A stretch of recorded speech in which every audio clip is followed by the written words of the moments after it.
Welcome, weary traveller. You have arrived at a safe harbour far away from the rushing currents of your modern day. Let your shoulders drop. Allow the tension that has gathered at the base of your neck to simply melt away, dissolving into the quiet air around you. Breathe in deeply, drawing a slow, deliberate breath, and as you exhale, release the weight of all your waking hours. We are stepping backward now, slipping smoothly through the folds of time, leaving the sharp edges of the present behind. Imagine the air shifting, growing softer, carrying the faint, sweet scent of salt, aged wood, and blooming jasmine. You are entirely safe here, wrapped in a blanket of tranquil history. Our journey takes us to a sunlit afternoon in the year 1610. The world is moving at a different, gentler pace.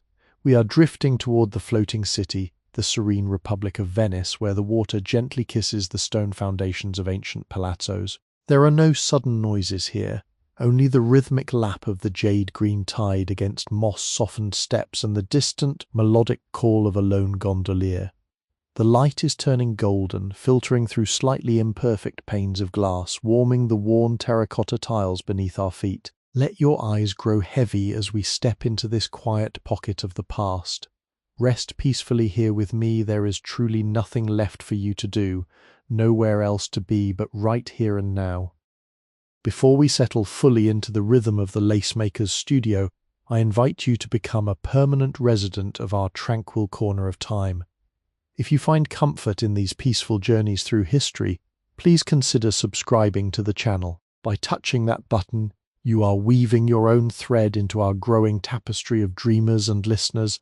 It is a small, effortless gesture, much like the gentle pull of a silk thread through fine linen, yet it helps to keep this sanctuary alive and thriving. You might also wish to leave a soft like on this video, a quiet signal that you have found rest within these shadows. Feel free to share your thoughts below, whispering your favorite moments into the comments, knowing they will be read with warmth and gratitude. Returning subscribers, welcome back to your sanctuary. Your continued presence is the steady beating heart of our shared voyages. Now let those modern requests fade entirely from your mind. The quiet canals of Venice await us. The artisan is already at her window, her hands working with a patient, mesmerizing grace. The late afternoon sun casts long, protective shadows across the cobblestones, promising you an evening of profound, uninterrupted peace. Close your eyes, take one more deep, soothing breath, and let the story wash over you like a calm, cooling tide, carrying you effortlessly toward the shores of a deeply healing and restorative slumber. Just relax, listen, and drift away with me right now, my friend. Let us begin our descent into the quiet heart of this ancient floating archipelago. The transition is as smooth as a silk scarf slipping from a polished wooden table. We find ourselves standing upon a narrow, gracefully arched footbridge, constructed of pale stone that holds the residual heat of the passing day.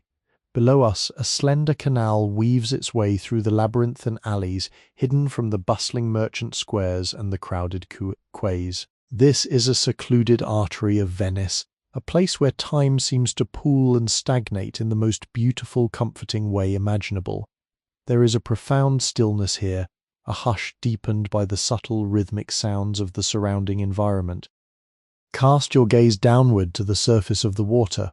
It is not merely a mirror, but a living tapestry of liquid color, moving with an impossibly slow, hypnotic respiration. The canal is a deep, mesmerizing shade of jade, marbled with veins of profound sapphire and streaks of murky emerald where the shadows of the tall buildings stretch across the channel. As the late afternoon sun filters down through the narrow spaces between the rooftops, it throws scattered coins of liquid gold upon the water's skin. These brilliant reflections do not blind, rather they shimmer with a gentle, oscillating rhythm. They expand and contract as tiny currents ripple across the otherwise glassy expanse of the quiet waterway. Where this painted water meets the foundations of the buildings, a microscopic world of texture and life reveals itself. The ancient blocks of Istrian limestone, hauled from distant shores centuries ago, stand as silent, stoic guardians against the encroaching tide. At the waterline, these massive stones are cloaked in a thick, velvety layer of marine moss. This organic blanket is a vibrant, luminescent green, a startling contrast to the muted greys of the dry stone above. The moss clings desperately to the porous surface, swaying in imperceptible increments with the steady push and pull of the miniature waves. Above the green line, the stone is pockmarked and weathered, etched with deep grooves where the salt has slowly eaten away at the softer minerals. Rising above the sturdy, waterlogged foundations, the walls of the surrounding palazzos tell a silent story of enduring resilience. We focus our attention on the facade of one particular dwelling, the home of our master artisan. The building is constructed of hand-fired terracotta bricks, a patchwork quilt of earthen tones ranging from dusty sun-baked sienna to a bruised melancholic plum. These bricks were not born of modern uniformity. Each one bears the unique signature of the artisan who moulded it and the unpredictable fire of the ancient kiln. The mortar that binds them is thick and chalky, crumbling slightly at the edges, leaving a fine, powdery dust that gathers in the tiny crevices. Patches of faded ochre plaster still cling stubbornly to the brickwork, peeling back in delicate, papery curls. The light of this late afternoon is a tangible presence, a heavy golden syrup pouring down from a cloudless cerulean sky. As the sun begins its slow descent toward the distant horizon, the angle of the light shifts. It casts long, dramatic shadows that accentuate every single textural nuance of the brick and stone.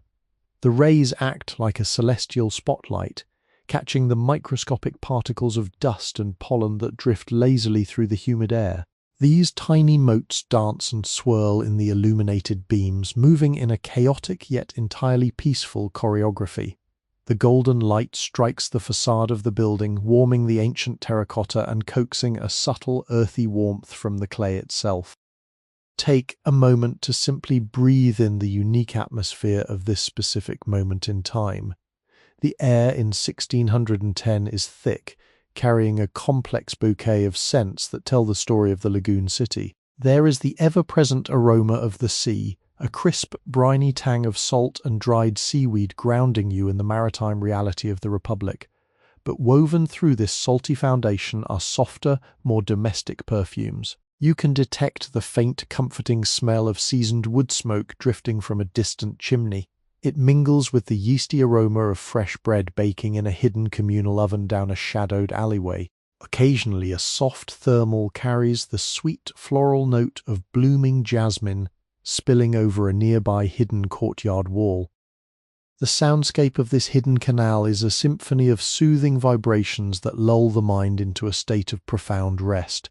There are no sudden alarms, no screeching mechanisms, no harsh roars to shatter the immense tranquility. Instead, you hear the endless rhythmic lapping of the water against the moss-covered steps.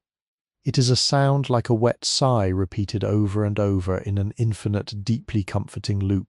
Somewhere in the distance, muffled by the thick stone walls of the surrounding architecture, a bronze bell slowly tolls the passing hour. The chime is low and resonant, sending a physical vibration through the air you can almost feel settling in your chest. Closer by, a wooden shutter softly groans on hand-forged iron hinges, a slow, drawn-out creak, speaking of aged timber settling. Our gaze travels upward along the weathered facade of the building, drawn toward an elegant, wrought-iron balcony protruding slightly from the first floor. The ironwork is a masterpiece of forgotten craftsmanship, twisted and carefully hammered into intricate scrolling vines and stylized water lily pads. The metal is heavily pitted and scarred by centuries of salty air, coated in a dark rusted patina that feels rough to the imagined touch. The shadows cast by the ironwork fall across the warm brick behind it, creating a mesmerizing geometric pattern. This intricate lattice of darkness shifts and elongates as the sun continues its imperceptible journey downward toward the horizon. A single stubborn vine of wild ivy has wound its way around the base of the railing, its dark leaves contrasting sharply against the ancient metal. Just above this rusted balcony rests the very window we have been seeking out. It is framed by a magnificent arch of pale marble, a smooth stone that has absorbed the golden light of the afternoon, giving it a soft, almost translucent inner glow. The marble is cool and smooth save for the intricate floral motifs meticulously carved into its surface by a master stonemason many centuries prior to our arrival. These delicate carvings, softened significantly by time and persistent weather, depict intertwining ribbons and soft blossoms, perfectly mirroring the art created within the room beyond. The edges of the stone frame are slightly rounded, the sharp corners completely worn away by the endless, patient caress of the lagoon's humid breezes and winter rains. It is a beautiful portal, bridging the bustling world outside and the intensely quiet sanctuary waiting safely within. The window itself is a marvel of early 17th century glasswork, entirely unlike the flawless panes of our modern era. It is a complex mosaic of slightly warped diamond-shaped panes held securely together by a lattice of dark oxidized lead. The glass is noticeably thick and imperfect, characterized by a slight greenish tint that hints at the raw earthly minerals used in its creation. If you look closely at the surface, you can see tiny, perfectly spherical trapped bubbles of air suspended permanently within the solid panes. They are the frozen breaths of the master glassblower who shaped them on the neighboring island of Murano long ago. The surface is beautifully uneven, bearing faint ripples that fascinatingly distort the reflection of the surrounding buildings and the deepening sky. It turns the reflection of the outside world into a soft, impressionistic painting of blurred colors and melting shapes. Let us drift closer to that magnificent leaded window, moving with the weightless grace of a phantom breeze. One of the central panels, framed in dark, heavy chestnut wood, is propped slightly ajar, secured by a long, slender hook of hammered iron. The iron is cool to the imagination, forged into the elegant shape of a sleeping swan, its neck curved back upon itself in a posture of eternal rest. Through this narrow, vertical sliver of open space, the transition from the exterior world of the canal to the interior sanctuary of the studio is remarkably profound. As we cross this invisible boundary, the acoustic nature of our surroundings shifts dramatically. The echoing, spacious sounds of the lagoon are instantly dampened, replaced by an intimate, enveloping hush that feels incredibly thick and fiercely protective. It is as if we have stepped inside a hollowed-out pearl where every external sound is softened, rounded, and readily absorbed by the velvet shadows. The ambient air pressure changes infinitesimally against your skin, wrapping around your shoulders like a heavy, comforting quilt woven from pure, undisturbed silence. You are completely insulated from the demands of the outside world, cradled in a pocket of suspended time. Immediately, your senses are greeted by the complex, intoxicating aroma of the artisan's enclosed domain. The scent here is layered and rich, a quiet, aromatic history of the meticulous craft that takes place within these four walls. The foundation of this olfactory tapestry is the deep, dark smell of ancient timber. Massive planks of oak and chestnut that have spent over a century absorbing the salty humidity of Venice, releasing a dry, slightly peppery fragrance in return. Woven intimately into this woody base is the distinctly sweet, slightly floral aroma of natural beeswax, a substance used meticulously to polish the wooden bobbins and smooth the coarse, raw linen threads. Beneath this, you can easily detect the crisp, clean scent of pure, unwashed flax, a raw, grassy note that speaks directly to the earthly origins of the delicate lace. Hanging delicately in the upper, warmer currents of the room's atmosphere is the gentle ghost of dried lavender. Crumbling bundles of these tiny purple blossoms hang from the highest rafters in the darkest corners, slowly releasing their soothing, soporific essential oils into the slow-moving air. Each slow breath you take draws this calming mixture deeper into your lungs, further slowing your pulse and untangling the stubborn, lingering knots of your weary mind. Turn your attention back toward the magnificent light entering through the thick, imperfect panes of the Murano glass, because the glass is slightly bowed and permanently filled with those tiny suspended breath bubbles. The afternoon sun does not pierce the room in harsh, unforgiving shafts. Instead, the illumination is bent, fractured, and gently scattered, transforming into a soft, hazy luminescence that paints the interior space in broad strokes of buttery yellow and pale, liquid amber. Where the light passes through the absolute thickest, most distorted sections of the leaded glass, it creates faint, ethereal prisms that project tiny, trembling rainbows against the opposite wall. These fragile spectrums of color, soft blush roses, washed-out indigos, and muted dusty golds are barely perceptible, shifting and trembling with the absolute slightest vibration of the building against the canal's tide. They are like quiet, colourful thoughts manifesting upon the rough plaster. Within the main body of the golden light, millions of microscopic dust motes are suspended, moving together in a mesmerizing glacial waltz. They rise and fall upon the invisible thermal currents created by the radiant warmth of the sun and the persistent coolness of the stone, drifting upward in lazy spirals, then cascading downward like a silent, slow-motion snowfall of pulverized gold. Watching them is deeply hypnotic, a visual metronome that effortlessly sets a rhythm of pure relaxation for your heavy, tired eyes. Cast your eyes upward toward the protective canopy of the room.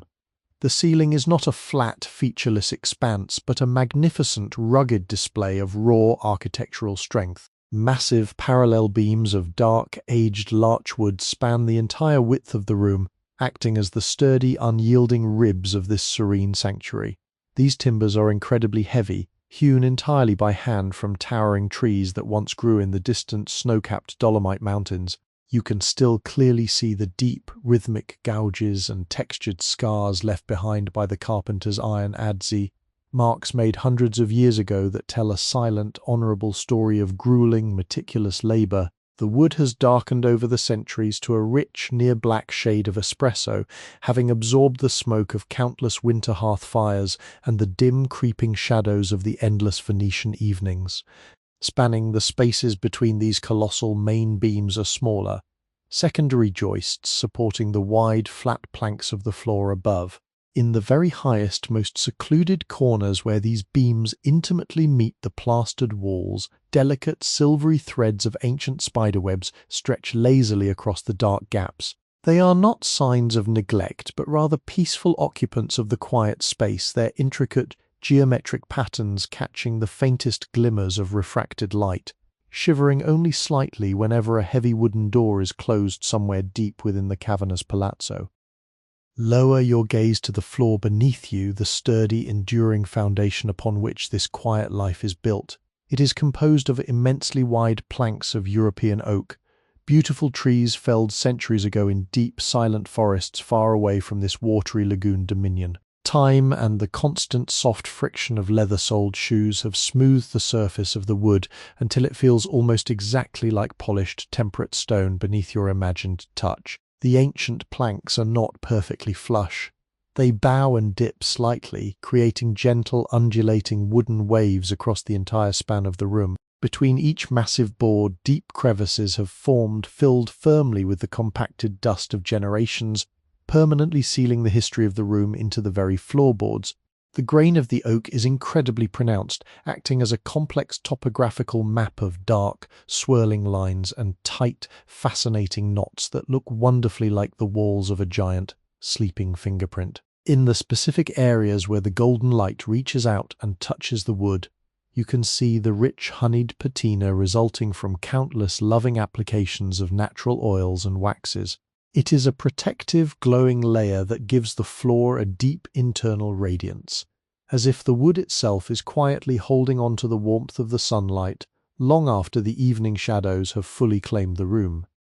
Surrounding us, the walls of the studio are remarkably thick, providing a fortress-like barrier against the dampness of the lagoon and the distant murmurs of the city outside. They are finished in a masterful layer of Murano plaster, a traditional Venetian mixture consisting of finely crushed marble dust and aged lime putty. The application is exceptionally skillful yet wonderfully textured, retaining the sweeping arcing marks of the plasterer's flat trowel from many decades past. The surface is not a stark, blinding or modern white, but a warm, beautifully mottled cream, possessing a soft, delicate eggshell luster that effortlessly catches the ambient light and disperses it evenly throughout the tranquil space. In the deep corners of the room where the golden light struggles to reach, deep, velvety shadows gather and pool like dark, still water. These shadows are not frightening, cold, or empty. They are soft, profound pockets of supreme rest, heavy with the accumulated quiet of the long afternoon. They gently invite your eyes to relax, offering a highly necessary visual reprieve from the brighter illumination near the window.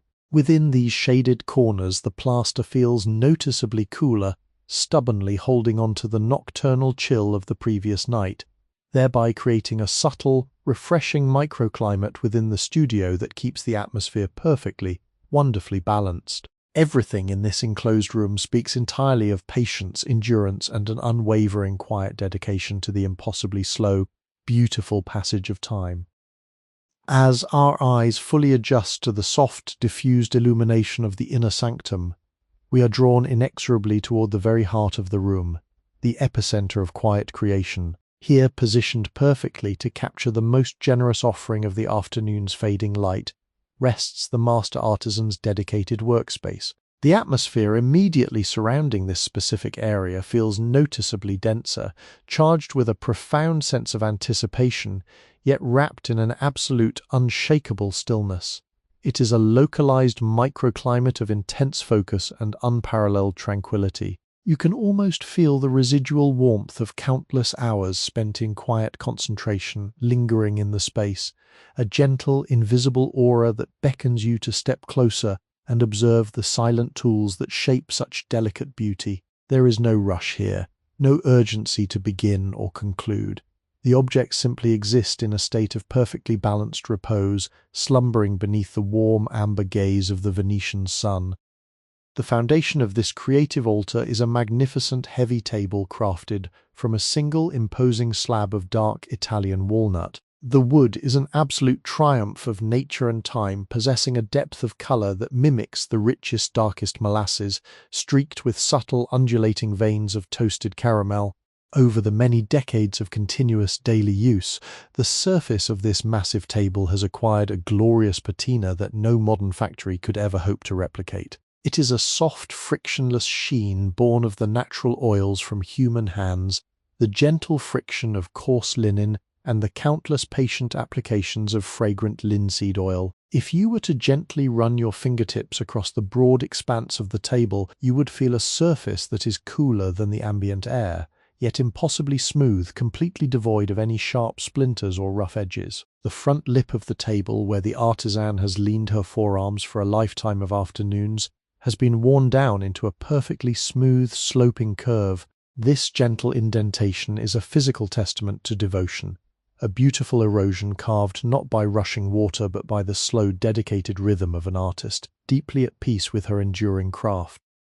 Tucked intimately beneath the overhang of the walnut table sits the artisan's chair, a beautifully modest piece of furniture that speaks volumes of comfort and enduring utility.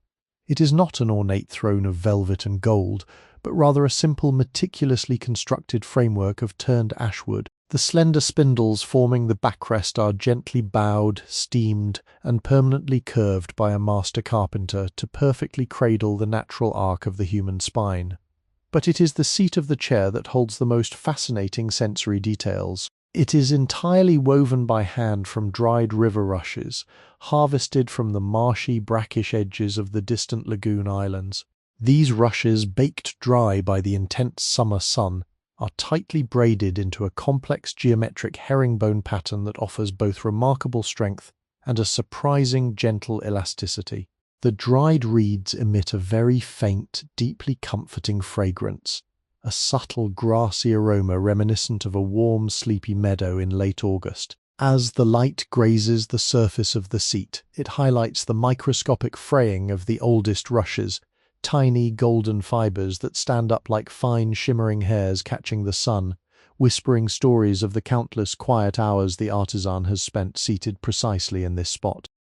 Resting with a weighty, undeniable presence upon the polished surface of the walnut table is the tombolo, the traditional heavily stuffed cylindrical cushion that serves as the literal and metaphorical foundation for the lacemaker's art.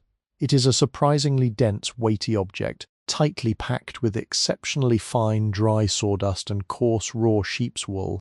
This specific mixture provides the absolutely perfect resistance, yielding just enough to accept the sharp point of a brass pin, yet remaining firm enough to hold the metal absolutely rigid against the immense tension of the woven threads.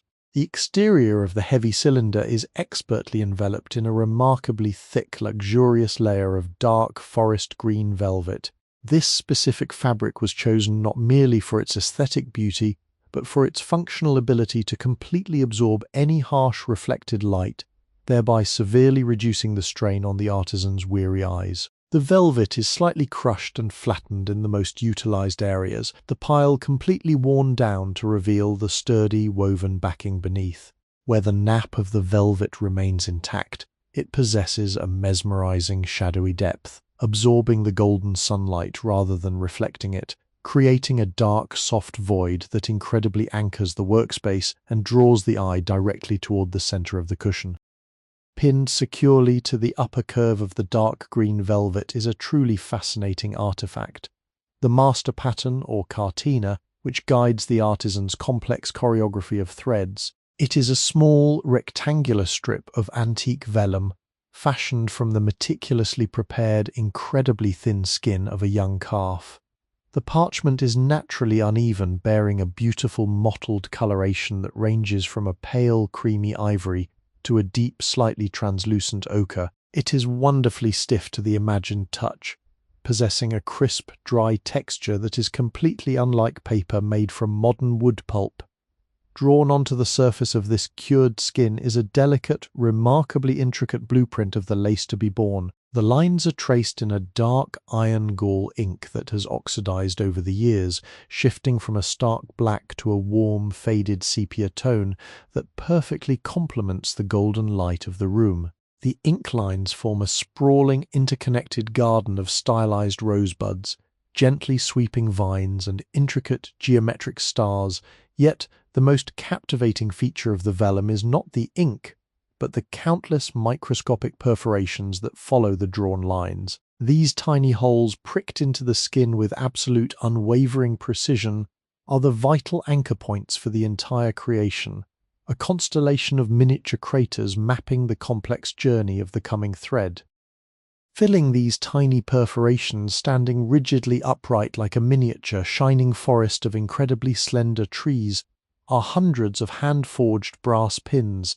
They are clustered together in dense, strategic groupings along the meandering sepia lines of the parchment. Each individual pin is a tiny marvel of 17th-century metalwork, possessing a shaft no thicker than a single strand of human hair, culminating in a microscopic, perfectly rounded head. As the slanted, honey-colored rays of the late afternoon sun wash over the velvet cushion, they catch the tiny domed heads of these brass pins. Instantly, the cushion is transformed into a sparkling miniature cityscape catching the twilight. The brass emits tiny, brilliant flares of warm, golden light, creating a localized, shimmering aura that dances slightly as the sun continues its slow, inevitable descent. The pins cast impossibly thin, elongated shadows across the uneven surface of the vellum, resembling a complex sundial tracking the quietest seconds of the afternoon. There is a deep, profound poetry in this absolute stillness, in the way these small, inanimate objects sit in perfect, harmonious readiness. They are simply waiting, bathed in the tranquil, golden silence, for the incredibly patient, knowing hands of the artisan to return and resume the mesmerizing, incredibly slow dance of creation. Sleep now, surrounded by this quiet anticipation as the room holds its soft, fragrant breath. Resting gently at the base of the dark, forest green velvet cushion is a clustered, remarkably orderly gathering of wooden bobbins, known affectionately to the master artisans of the lagoon city as fuselli. There are dozens of these diminutive instruments lying together in a state of perfectly organized slumber, resembling a quiet, miniature congregation patiently awaiting a silent sermon. Each individual bobbin is a unique, exquisite testament to the highly specialized woodworking of the early 17th century. They are not uniform, factory-produced cylinders, but rather organic, hand-turned sculptures carved meticulously from the dense, fragrant heartwood of local fruit trees. Many are fashioned from the wood of ancient cherry trees, possessing a rich, deeply saturated reddish-brown hue that seems to glow from within when touched by the afternoon light. Others are carved from plum wood, exhibiting a slightly darker, more mysterious shade of purple-tinged mahogany. The shape of each fusello is a masterpiece of ergonomic design, featuring a slender, elongated neck designed specifically to hold the thread, which swells gracefully into a rounded, teardrop-shaped base. This specific weighted bottom ensures the bobbin hangs with perfect, unwavering verticality when suspended from the velvet cushion, maintaining the exact critical tension required for the delicate lace. If you were to pick up one of these slumbering wooden bobbins, you would immediately notice its surprising, satisfying density and the incredibly smooth texture of its surface. Decades of continuous rhythmic handling by the artisan's skilled fingers have acted as the finest polishing cloth imaginable. The wood has been gently caressed thousands upon thousands of times, absorbing the natural essential oils from the human skin, which has sealed the grain and imparted a soft, frictionless sheen that no varnish could ever replicate. The surface is entirely devoid of any rough splinters or harsh edges.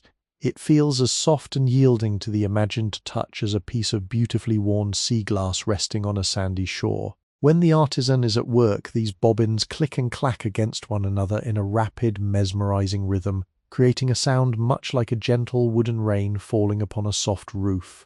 But now, in the heavy, golden silence of the late afternoon, they are completely mute, resting shoulder to shoulder in absolute tranquility. The light from the leaded window grazes the curved bellies of these polished instruments, creating a series of tiny, curved reflections that string together like a delicate necklace of liquid amber resting upon the dark walnut table.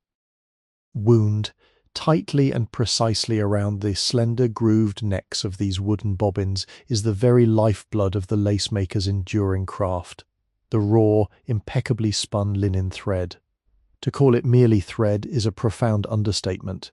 It is a miracle of agricultural patience and human dexterity. This thread is spun from the longest, finest fibers of the flax plant, harvested from the damp, fertile fields of the mainland before being subjected to a rigorous, time-honored process of dew-retting and gentle combing. The resulting thread is incredibly thin, possessing a diameter scarcely wider than a strand of a spider's web, yet it boasts an astonishing, resilient, tensile strength necessary to withstand the intense pulling and twisting of the lace-making process. The color of this unbleached linen is profoundly soothing. It is not the harsh, blinding white of modern synthetic fabrics, but rather a soft, clouded ivory, reminiscent of pale moonlight softly filtering through a thin veil of winter mist. When you look closely at the spool of thread, you can see the microscopic individual fibers of the flax catching the ambient light, creating a slightly fuzzy, ethereal halo around each wooden bobbin. The thread carries its own incredibly subtle fragrance, a crisp, exceptionally clean aroma of dried meadow grass and sun-baked earth, whispering quietly of the distant open fields where it was originally born. Just to the right of the massive walnut table, resting heavily upon the undulating, polished oak floorboards, sits a large, deeply rounded basket woven entirely by hand. This receptacle serves as the patient guardian for the reserve skeins of linen thread, waiting in the shadows until they are called upon to join the dance of creation. The basket is constructed from long, pliant branches of river willow, harvested in the deep, freezing depths of winter when the sap has retreated, ensuring the wood remains perfectly flexible and resilient. The weaving is masterfully tight and wonderfully complex, forming a sturdy, textured vessel that emits a very faint, dry sound, a soft, settling creak whenever the heavy floorboards shift, even slightly beneath it. The dried willow branches possess a muted, dusty grey-brown coloration, blending harmoniously with the deep, earthy tones of the surrounding studio. The interior of the basket is a deep, inviting well of soft, velvety shadows. Tucked safely within this dark, protective embrace are loose, untamed clouds of raw linen skeins, piled atop one another like soft resting doves. The scent emanating from the depths of the woven willow is wonderfully grounding, a dry, slightly woody perfume that perfectly complements the sweeter, floral notes of the beeswax and fading lavender drifting through the upper currents of the room. Framing the magnificent, leaded Murano glass window are two extremely long, sheer panels of incredibly fine, diaphanous fabric. These curtains do not serve to block the light, but rather to soften and tame it, filtering the sun's rays through thousands of microscopic woven squares. The material is a remarkably loose, open weave muslin, so exceptionally light and lacking in physical substance that it seems to defy gravity altogether. Even though the heavy wooden window frame is only propped ajar by a fraction of an inch, the fabric manages to capture the absolute faintest, most imperceptible exhalations of the lagoon breeze. The curtains do not flap or billow violently, instead they breathe. They swell inward with an impossibly slow, graceful expansion, hovering momentarily at the very peak of their arc, and then gracefully recede, falling back into perfectly straight, undisturbed vertical folds. This continuous rhythmic respiration of the translucent fabric acts as a visual lullaby, a mesmerizing pendulum-like motion that effortlessly commands your weary eyes to heavy, drooping relaxation. As the golden sunlight passes directly through the shifting muslin, it creates a fluid, ever-changing lattice of soft grey shadows upon the opposite wall, a ghostly, silent reflection of the fabric's endless, hypnotic dance. If we allow our gaze to drift slowly away from the illuminated workspace navigating through the softening twilight of the room, we discover a deeply comforting, dormant presence nestled in the farthest, darkest corner. Here, built directly into the thick, plaster-coated wall, is a beautifully constructed open hearth. It is not currently burning, yet it radiates a profound psychological warmth, acting as the historic beating heart of the artisan's dwelling. The opening of the fireplace is framed by massive, roughly hewn blocks of grey Istrian stone, their surfaces blackened and beautifully scorched by decades of roaring winter fires. Inside the deep, cavernous firebox, a thick, undisturbed bed of fine, powdery ash rests in complete silence. The ash is a beautiful, melancholic shade of pale, dove grey, exceptionally soft and completely devoid of any remaining embers. Yet the hearth still generously offers its distinct, comforting aroma to the room's complex bouquet, a dry, wonderfully nostalgic scent of old charred cedarwood and completely cold, forgotten smoke. It is a smell that speaks intimately of deep winter nights, of warmth gathered closely around a crackling flame, and of profound domestic safety. Surrounding the stone opening of this quiet fireplace is a wide, decorative border, composed entirely of hand-painted square majolica tiles. These ancient ceramic pieces provide a sudden, deeply saturated splash of cooling colour within the warm, earthy palette of the room. The thick, glossy glaze of the tiles reflects the ambient light with a soft, milky luminescence. Each individual tile is carefully painted with a unique geometric motif, predominantly utilizing a deep, profound shade of midnight blue against a background of creamy, slightly crazed white enamel. The blue patterns resemble stylized snowflakes or complex maritime compass roses, a quiet, artistic nod to the surrounding, ever-present sea. The glaze on the oldest tiles has developed a magnificent, delicate web of microscopic cracks, a phenomenon known as crazing, which adds an incredible layer of antique texture to their smooth, cool surfaces. As the light in the room continues to deepen and shift toward the evening hours, these blue and white tiles seem to quietly absorb the final rays of the sun, holding onto a faint, almost imperceptible glow long after the rest of the corner has surrendered completely to the heavy, peaceful velvet of the approaching night. The entire studio, from the slumbering bobbins to the whispering curtains and the cold, silent hearth, remains locked in a perfect, harmonious state of deeply restorative rest.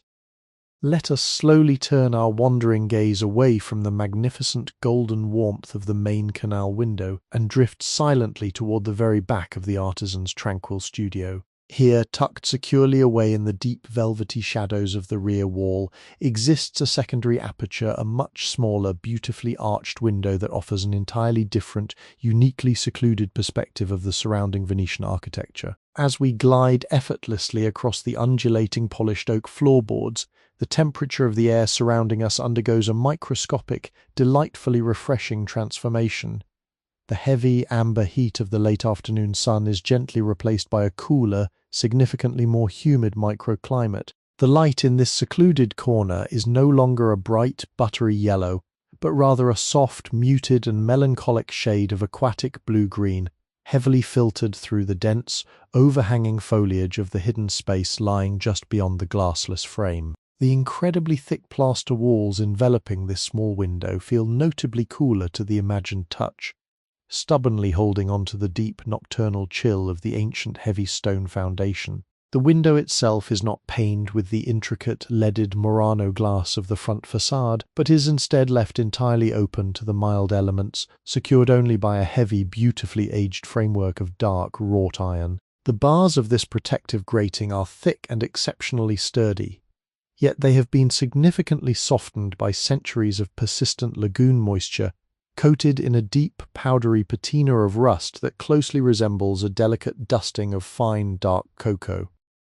Leaning effortlessly through this shadowed open archway, we look downward into the absolute secret heart of the ancient palazzo, the private inner courtyard, known affectionately to the peaceful inhabitants of the lagoon city as the courtile. This enclosed, beautifully subterranean garden is a profound, echoing well of absolute undisturbed silence, a hidden leafy sanctuary completely severed from the nautical thoroughfares and winding pedestrian alleys of the bustling republic outside. The courtyard floor is completely paved with massive, highly irregular slabs of grey trachyte stone, patiently quarried from the distant, misty Euganean hills and transported across the calm water many generations ago. These heavy stones are incredibly worn, their once sharp and jagged edges completely rounded off into soft, organic, rolling curves by the endless, gentle passage of forgotten footsteps and the relentless, patient polishing of countless passing rainstorms.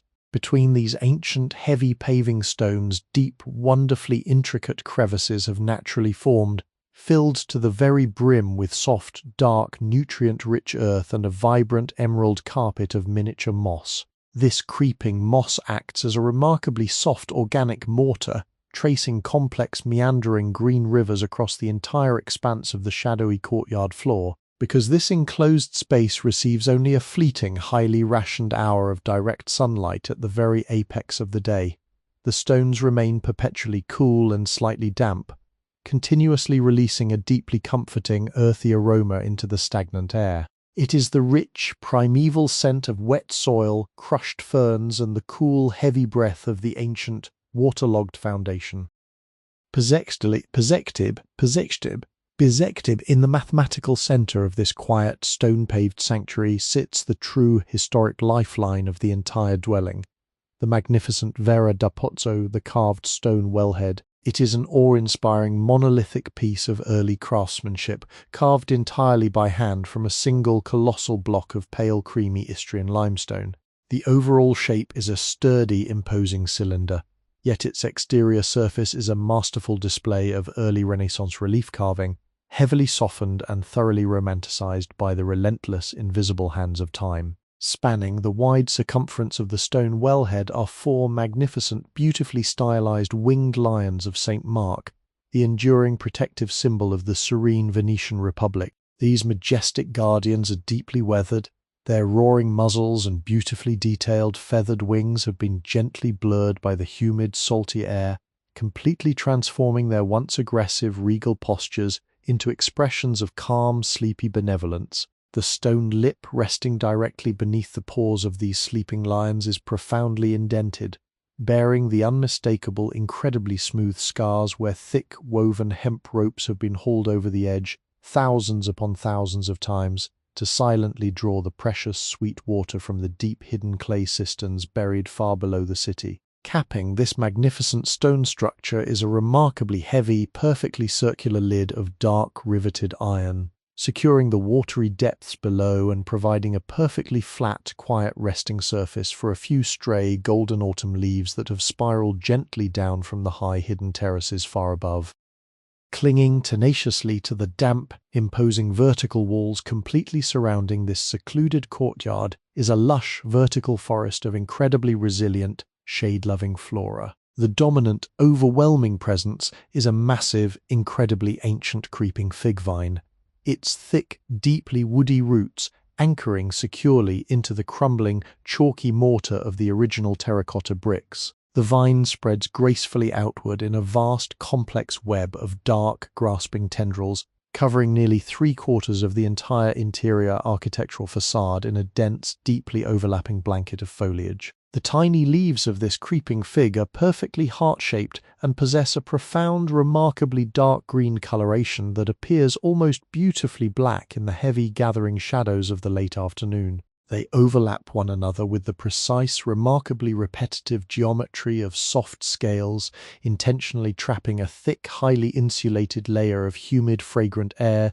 directly against the cold, unyielding brickwork. Nestled securely within the deeper, much darker crevices of the stone walls, exactly where the fresh water from heavy rainstorms naturally tends to pool and linger, flourish delicate, trembling clusters of maidenhair ferns. These fragile, incredibly ethereal plants provide a stark, wonderful visual contrast to the thick, aggressive woody vines surrounding them. Their impossibly slender, wiry black stems gently support hundreds of tiny, delicate, fan-shaped leaflets that glow in a vibrant, slightly translucent shade of soft spring green. These tiny, fragile ferns are incredibly sensitive to the absolute slightest, most imperceptible shift in the ambient air currents, shivering and trembling with a beautiful nervous energy, even when the heavy muslin curtains in the artisan's studio above remain perfectly, completely still.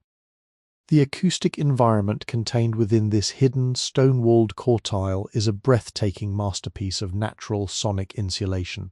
The towering, incredibly thick four-story walls of the surrounding palazzo act as massive, unyielding sound baffles, completely and effectively blocking out the distant, rhythmic splashing of the neighborhood gondolier's long wooden oars and the low, heavily muffled tolling of the distant bronze campanile. The beautiful silence trapped within this deep stone well is incredibly thick, almost viscous, pressing incredibly gently against your weary eardrums with a deeply comforting, wonderfully protective weight. Yet this profound, heavy quietude is entirely devoid of loneliness or emptiness.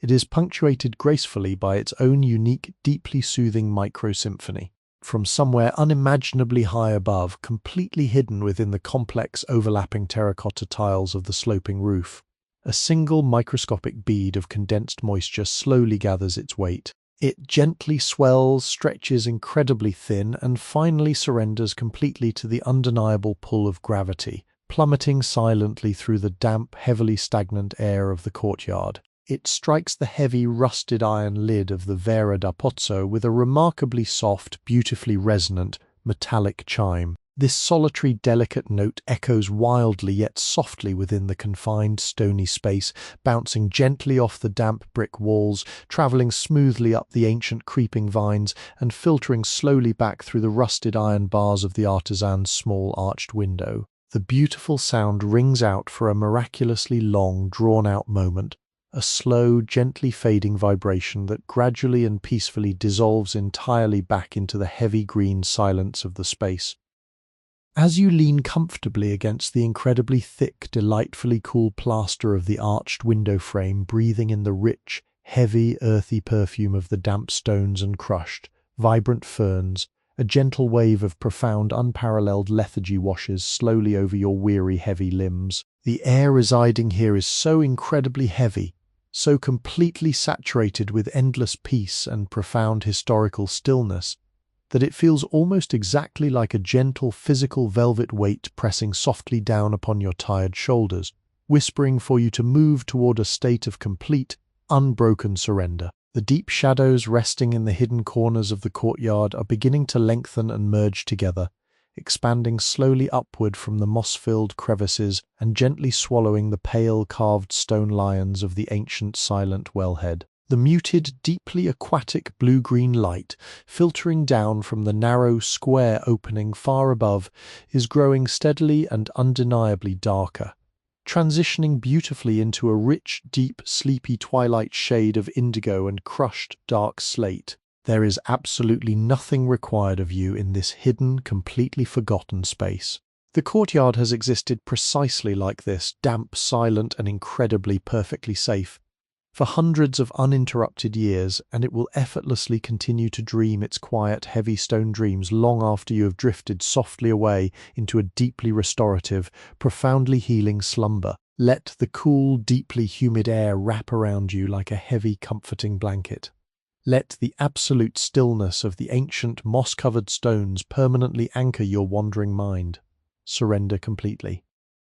Let us draw our attention back from the cool, moss-draped shadows of the hidden courtyard and return softly to the warmth of the main studio. The light has shifted once more, deepening into a rich burnt orange that signals the arrival of the late afternoon's most tranquil hour. This is the sacred time of pause, a gentle intermission in the artisan's rigorous daily rhythm. The rhythmic clicking of the wooden bobbins has finally ceased, leaving behind a profound ringing silence that is both heavy and deeply comforting. The artisan's hands, which have moved with the speed and precision of hummingbirds for countless hours, now come to a slow, graceful halt. Observe the careful, deliberate manner in which these highly skilled hands move to protect their delicate creation. A square of incredibly fine, unbleached cotton is lifted gently from the edge of the walnut table and draped softly over the dark green velvet cushion. The fabric descends with the weightless grace of a falling leaf, settling over the brass pins and the fragile half-born lace, safely shielding the immaculate white linen from the wandering dust motes of the fading day. There is a deep, honourable respect in this simple domestic motion, a quiet acknowledgement of the value embedded in such meticulous labour. With the masterpiece safely cloaked, the artisan turns her attention to a small, deeply reassuring ritual of physical nourishment, a daily habit that marks the boundary between intense focus and evening relaxation. Nestled upon a small, heavily carved wooden side table rests a solitary drinking vessel. It is not an object of aristocratic glass or polished silver, but rather a beautifully humble cup fashioned from thick, rustic terracotta. The clay was gathered from the distant Brenta River, spun upon a foot-powered wheel, and fired in a wood-burning kiln. The resulting cup possesses a wonderful, comforting heft, sitting heavily upon the wooden table with a reassuring solidity. The exterior of the vessel is coated in a thick, uneven layer of lead glaze, a deep, earthy shade of mustard yellow that has gathered and pooled beautifully in the darker, rougher crevices of the clay, because the glaze was applied by hand and fired unevenly. The surface is not flawlessly smooth. It is a fascinating, tactile landscape of tiny bumps, microscopic craters, and a beautiful web of fine crazing lines that map the expansion and contraction of the clay over many years of faithful use. The rim of the cup is wonderfully thick and slightly asymmetrical, shaped perfectly to comfortably meet the resting curve of a human lip. Into the deep, empty well of this mustard-yellow cup, the artisan places a small, carefully measured handful of dried medicinal herbs. These are not exotic, imported spices from the distant Orient, but rather humble, local botanicals gathered from the wild, sun-baked islands of the lagoon during the peak of the summer solstice. There are tiny, fragile heads of wild chamomile, their bright yellow centres and white petals now completely desiccated, shriveled into soft, incredibly fragrant golden spheres. Mixed amongst the chamomile are crumbling, pale green leaves of dried lemon balm, possessing a papery, brittle texture that emits a tiny, sharp crackle as they settle into the bottom of the terracotta cup. Adding a richer note to this herbal tapestry is a single curled ribbon of dried orange peel, a fragrant luxury acquired from a passing merchant ship returning from the warm Mediterranean coastlines. As these completely dry ingredients mingle within the confines of the heavy cup, they release an intoxicating, wildly concentrated perfume. It is the intensely pure, deeply nostalgic aroma of a sprawling summer meadow baked by the midday sun, perfectly captured and preserved for the damp, cooling evenings of the Venetian autumn. It smells of dry hay, sweet pollen, and the sharp, clean tang of citrus oils. Beside the mustard cup rests a small heavy kettle crafted entirely of hand-beaten copper. The metal is thick and deeply tarnished, completely stripped of its original bright sheen by the corrosive, salty air, now bearing a beautiful muted patina of deep browns, soft greens, and flashes of dull, rosy pink. The kettle has been resting patiently upon a small enclosed brazier filled with the glowing white-hot embers of hardwood charcoal, maintaining the water within at a perfect rolling simmer. As the artisan grasps the handle, wrapped in a woven piece of scrap wool to protect her skin, the kettle emits a remarkably low, throaty hum.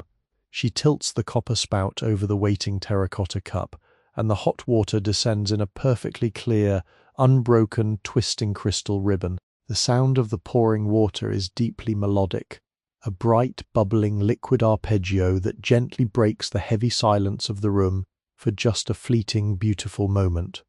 As the boiling liquid strikes the dry, resting herbs, the transformation is delightfully instantaneous. The dried botanicals are gently jolted awake from their long, dusty slumber. They uncurl, expand, and surrender their deeply hidden essential oils to the hot water, instantly changing the clear liquid into a rich, luminous shade of pale, glowing amber. Thick, fragrant cloud of white steam rises immediately from the surface of the cup, swirling upward in complex, rapidly shifting, ghostly spirals that dance and twist within the warm, slanting beams of the afternoon sun. To complete this beautifully simple restorative alchemy, a final essential element of sweetness is required.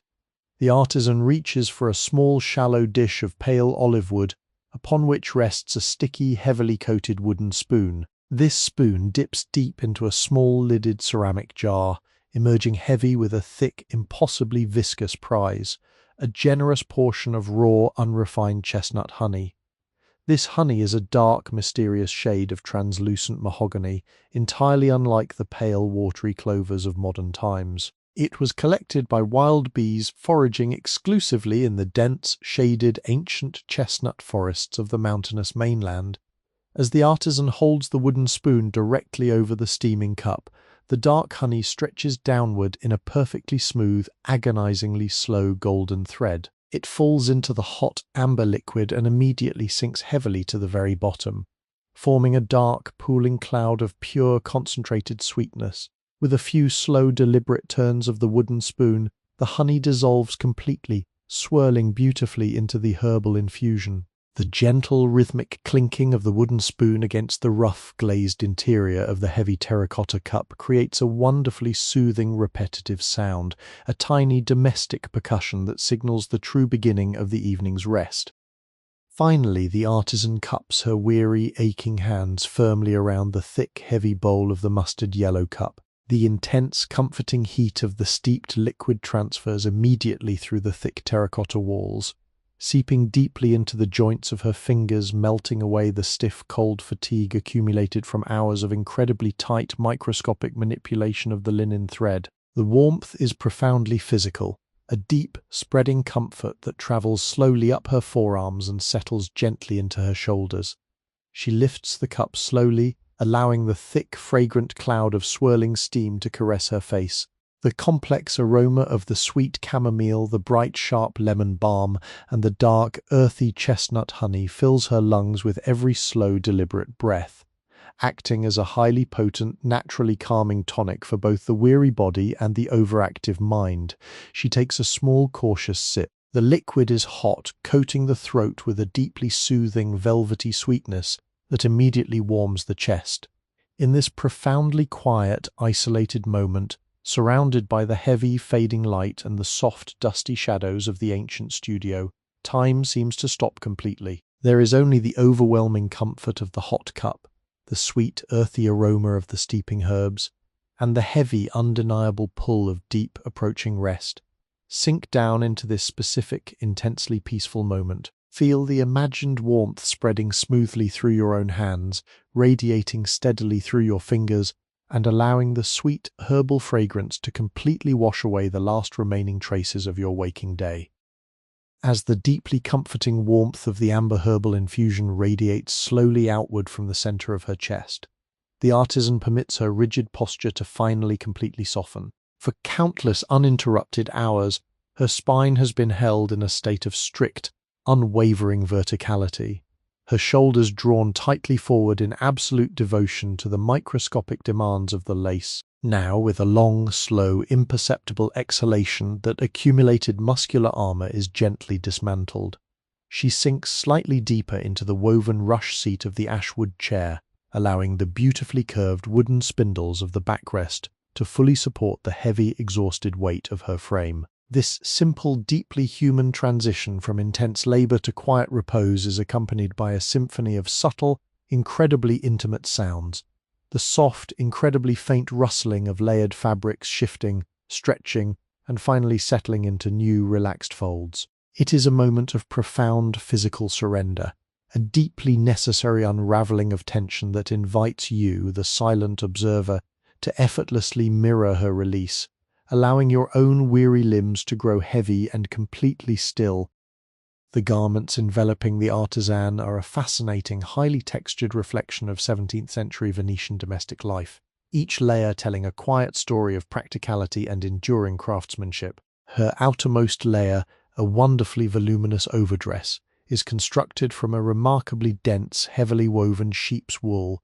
This substantial fabric was spun by hand from the thick, coarse fleeces of hardy flocks that graze upon the cold, wind-swept hills of the distant mainland. The wool possesses a significant, comforting physical weight, draping over her knees and pooling majestically around the base of the chair like a heavy protective blanket. The colour of this woolen garment is a complex, deeply melancholic shade of bruised plum, achieved through a highly laborious traditional dyeing process, utilizing the crushed, dried roots of the madder plant. Because the dye was absorbed unevenly by the thick woolen fibres, the colour is not a flat, uniform purple, but rather a beautifully mottled, shifting canvas of deep burgundies, soft mauves, and nearly black shadowy indigos where the fabric folds most deeply upon itself. If you were to gently brush your fingers against this heavy skirt, you would feel a slightly coarse, wonderfully textured surface that acts as a perfect, impenetrable barrier against the deeply penetrating, damp chill of the lagoon evenings. Hidden completely beneath the heavy, textured weight of the plum-coloured wool lies a secondary garment of entirely different character, providing the ultimate intimate comfort against the artisan's skin. This is the chemise, a long, beautifully voluminous chemise fashioned entirely from pure, unbleached linen.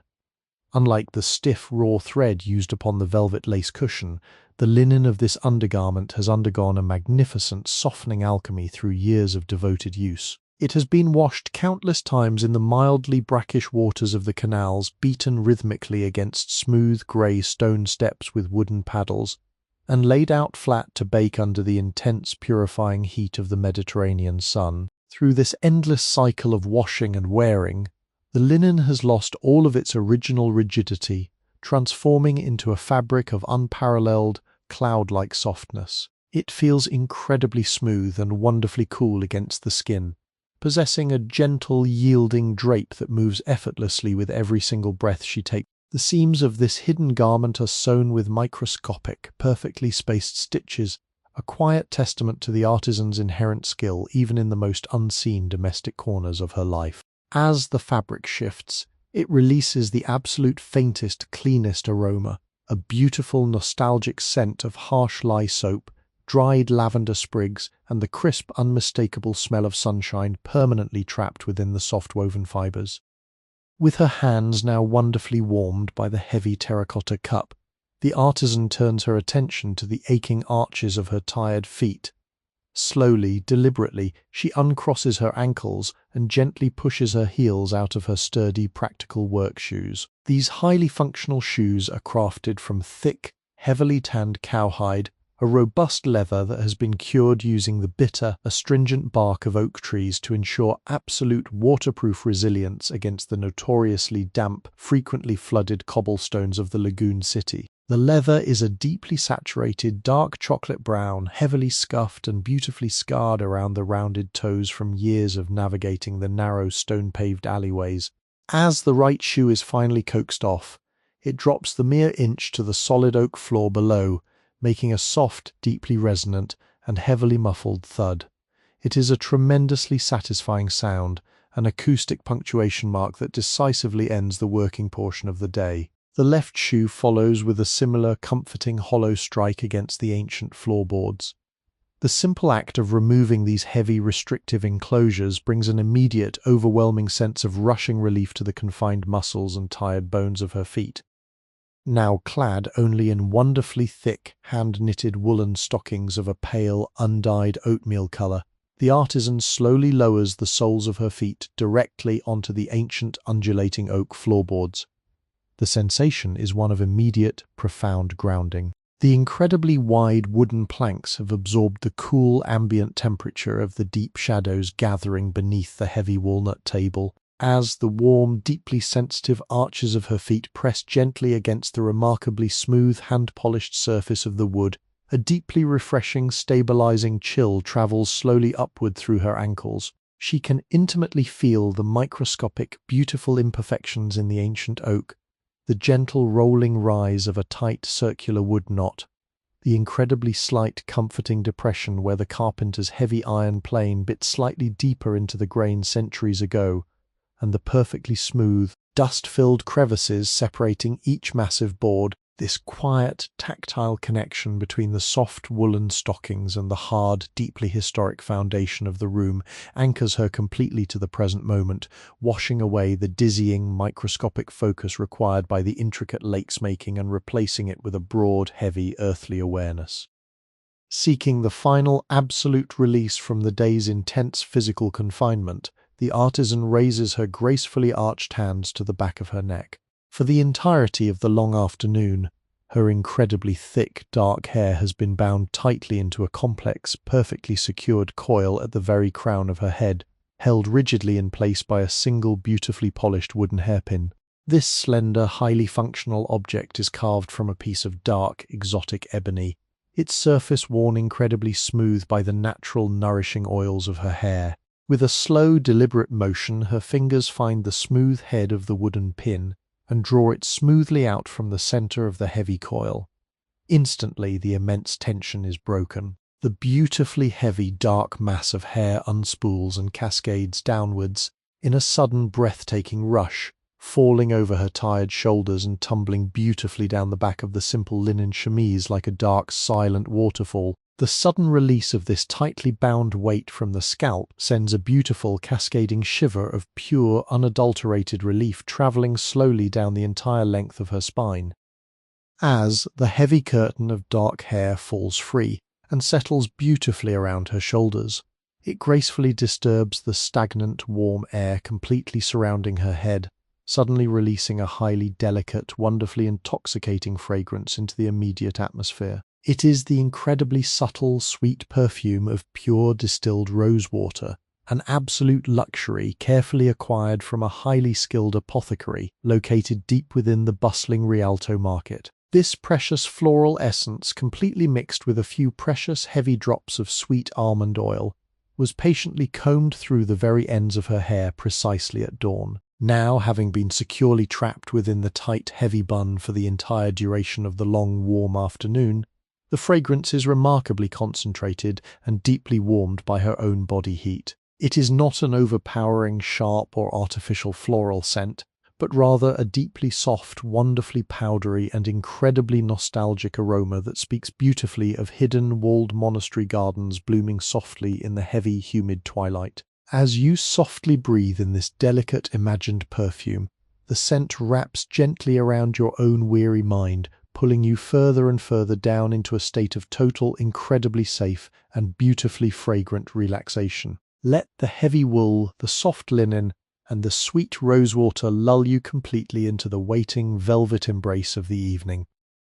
As the comforting warmth of the herbal infusion fully permeates the artisan's relaxed body, the world existing just beyond the thick-leaded panes of the Murano glass window begins its own magnificent, unbelievably slow descent into the approaching evening. The bright, buttery yellow and rich, burnt orange hues that previously dominated the afternoon sky have now completely dissolved, melting seamlessly away into a vast, breathtaking canopy of deep, velvety cobalt and muted, dusty violet. This is the enchanting, deeply melancholic hour known to the painters of the Republic as the Blue Hour, a magical, suspended fraction of time when the dying light of the sun and the emerging darkness of the night exist in a state of perfectly balanced harmony. The atmosphere outside the window seems to physically thicken, acquiring a soft, powdery quality that gently blurs the sharp architectural outlines of the neighbouring terracotta palazzos and the distant, towering brick campaniles. Upon the glassy, undisturbed surface of the narrow canal far below, this magnificent transition of light is perfectly mirrored. The water is no longer a bright, reflecting jade, but rather a deep, fathomless pool of dark, liquid sapphire, capturing the deepening violet of the sky and pulling it softly down into its murky, silent depths. The reflections of the surrounding ancient brickwork, once crisp and deeply detailed, are now completely softened, transformed into long, wavering smears of dark plum and shadowy, muted indigo that sway and stretch beautifully with the incredibly slow, rhythmic breathing of the incoming tide. Accompanying this spectacular visual softening is a profound, deeply noticeable shift in the complex acoustic landscape of the lagoon city. The busy, overlapping echoes of the bustling daytime maritime commerce have entirely retreated, leaving behind a heavily muted, wonderfully intimate soundscape that perfectly matches the heavy, peaceful lethargy settling over the artisan's secluded studio. From a great echoing distance down the winding water corridor, you can faintly hear the highly methodical rhythm of a single solitary gondolier navigating his long, elegant wooden vessel through the gathering shadows. The sound is incredibly distinct, yet wonderfully softened by the thick, humid air of the twilight. There is the low, drawn-out wooden groan of the heavy ash oar as it turns smoothly within the meticulously carved focola, the specialized wooden oarlock that is the absolute beating heart of the Venetian boat. This slow, agonizingly beautiful creak is immediately followed by the soft, rushing plunge of the flat wooden blade entering the dark water, a deeply satisfying liquid swish that pushes the heavy black hull forward through the silent canal. You can hear the incredibly gentle, rhythmic slapping of the displaced water washing softly against the thick, moss-covered limestone foundations of the surrounding buildings, a sound that resembles a slow, wet heartbeat echoing through the darkening alleyways. This solitary aquatic transit is not a sound of rushing or urgency, but rather an acoustic lullaby, a slow, incredibly patient melody of a city that moves solely by the timeless, undeniable rhythm of the sea. Within the deeply shadowed, increasingly dim interior of the quiet studio, the heavy, enveloping dusk begins to gently erase the sharp edges of the heavy walnut table and completely swallow the magnificent slumbering wooden bobbins. Recognizing the silent arrival of the true evening, the artisan sets her empty terracotta cup upon the table and slowly reaches toward a small, meticulously crafted brass tinderbox resting near the silent hearth. The metal box is incredibly cool and smooth to the touch, heavily engraved with beautifully complex, incredibly tiny floral motifs that catch the very last dying glimmers of the blue twilight. Opening the perfectly fitted lid with a soft metallic whisper, she retrieves a deeply irregular, sharp-edged piece of hard, dark flint and a small, beautifully forged C-shaped piece of high-carbon steel.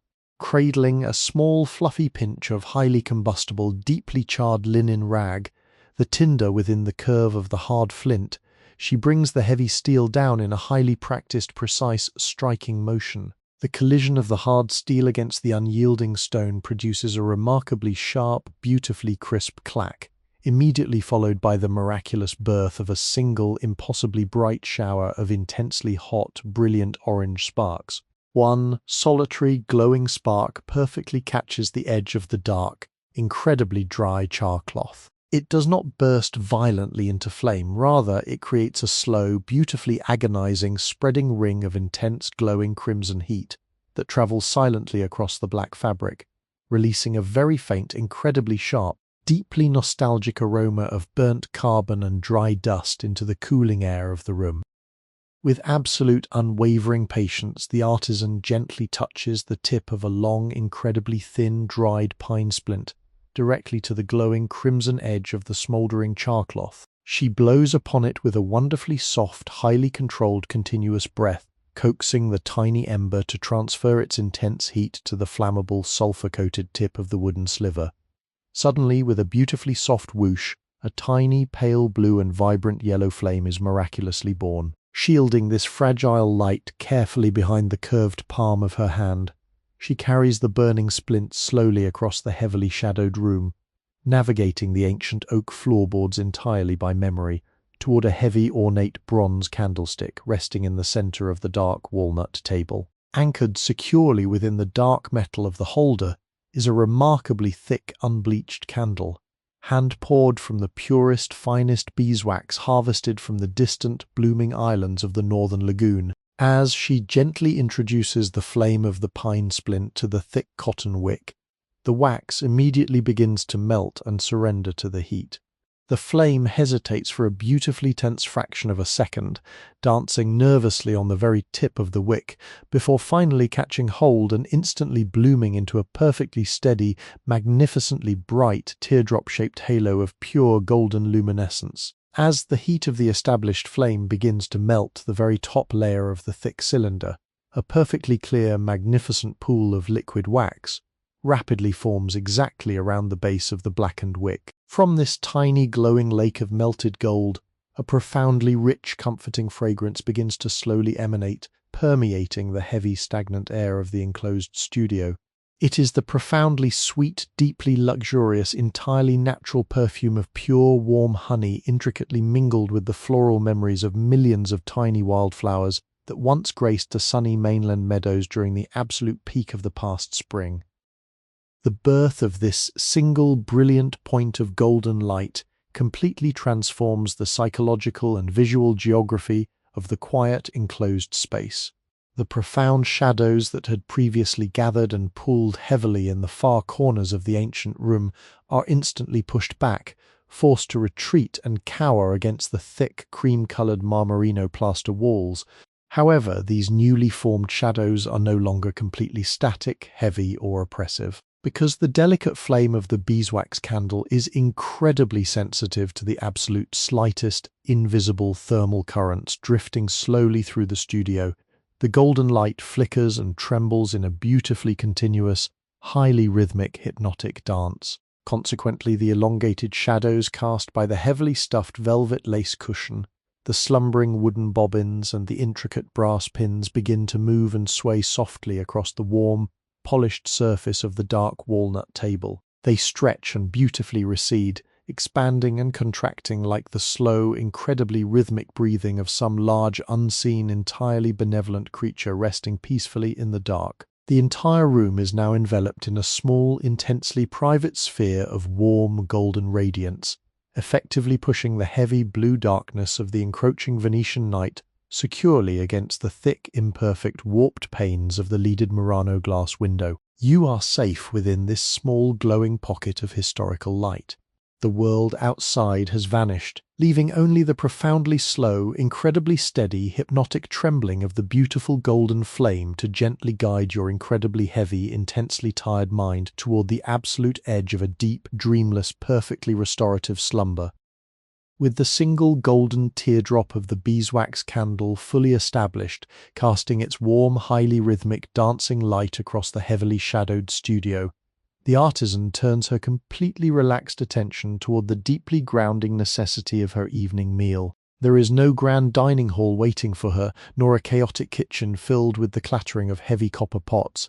Instead, her nourishment is found in a deeply humble, profoundly quiet, and intensely solitary ritual of simple, honest ingredients. She slowly rises from the ashwood chair, her woolen stockings making completely silent, heavily cushioned contact with the massive, ancient oak floorboards, moving with a wonderful, unhurried grace through the flickering shadows. She approaches a tall, remarkably narrow wooden cabinet resting flush against the far wall of the room. This beautiful piece of vernacular furniture, known affectionately as a credenza, is masterfully constructed from solid, unyielding boards of dark Italian chestnut. The wood is exceptionally dry and profoundly aged, bearing the beautiful, incredibly complex topography of a deeply pronounced grain that resembles the twisting, turning currents of a dark, slow-moving river. The doors of the cabinet are secured by a wonderfully simple, hand-forged iron latch, which is heavily pitted and completely blackened by centuries of humid air. As her fingers gently lift the heavy iron bar, it releases with a deeply satisfying, metallic clink. When the heavy wooden door swings slowly open upon its ancient hinges, it emits a long, incredibly low, groaning creak that beautifully punctuates the profound, ringing silence of the room.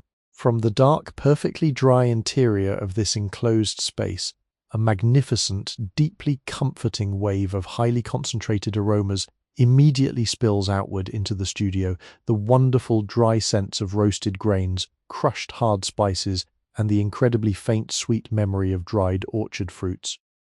Reaching her hands directly into the deepest, darkest velvet shadows of the wooden shelf, she carefully retrieves a beautifully heavy, perfectly round loaf of traditional rustic bread. This is not the highly refined, purely white ethereal pastry of the Venetian aristocracy, but rather the deeply substantial, life-sustaining pane macinato a pietra, stone-ground wheat bread, baked for the hard-working hands of the Republic. The loaf possesses a truly astonishing, comforting physical weight, sitting completely solid and incredibly dense within the palms of her hands. The exterior crust is an absolute masterpiece of the ancient baker's art, a thick, deeply caramelized shell of dark mahogany and deeply burnt umber. It is beautifully uneven, violently cracked and fiercely split across its domed surface, creating a magnificent miniature landscape of rugged valleys and sharp, crispy ridges that look remarkably like the parched, sun-baked earth of the distant mainland during the absolute peak of the dry summer season. Very fine, incredibly soft dusting of raw, pale, unbaked flour still violently clings to the deepest crevices of the dark crust, a beautiful, ghostly reminder of the wooden proofing baskets in which the dough patiently rested before braving the intense, completely transforming heat of the communal brick oven. Bringing the ancient loaf gently toward her face, she breathes in the profoundly complex, deeply intoxicating aroma of the crust. It smells intensely of roasted malt, dark sweet molasses, and the highly distinct, slightly sharp tang of the wild ancient sourdough starter that has been kept miraculously alive and continuously bubbling in a small ceramic crock for countless generations.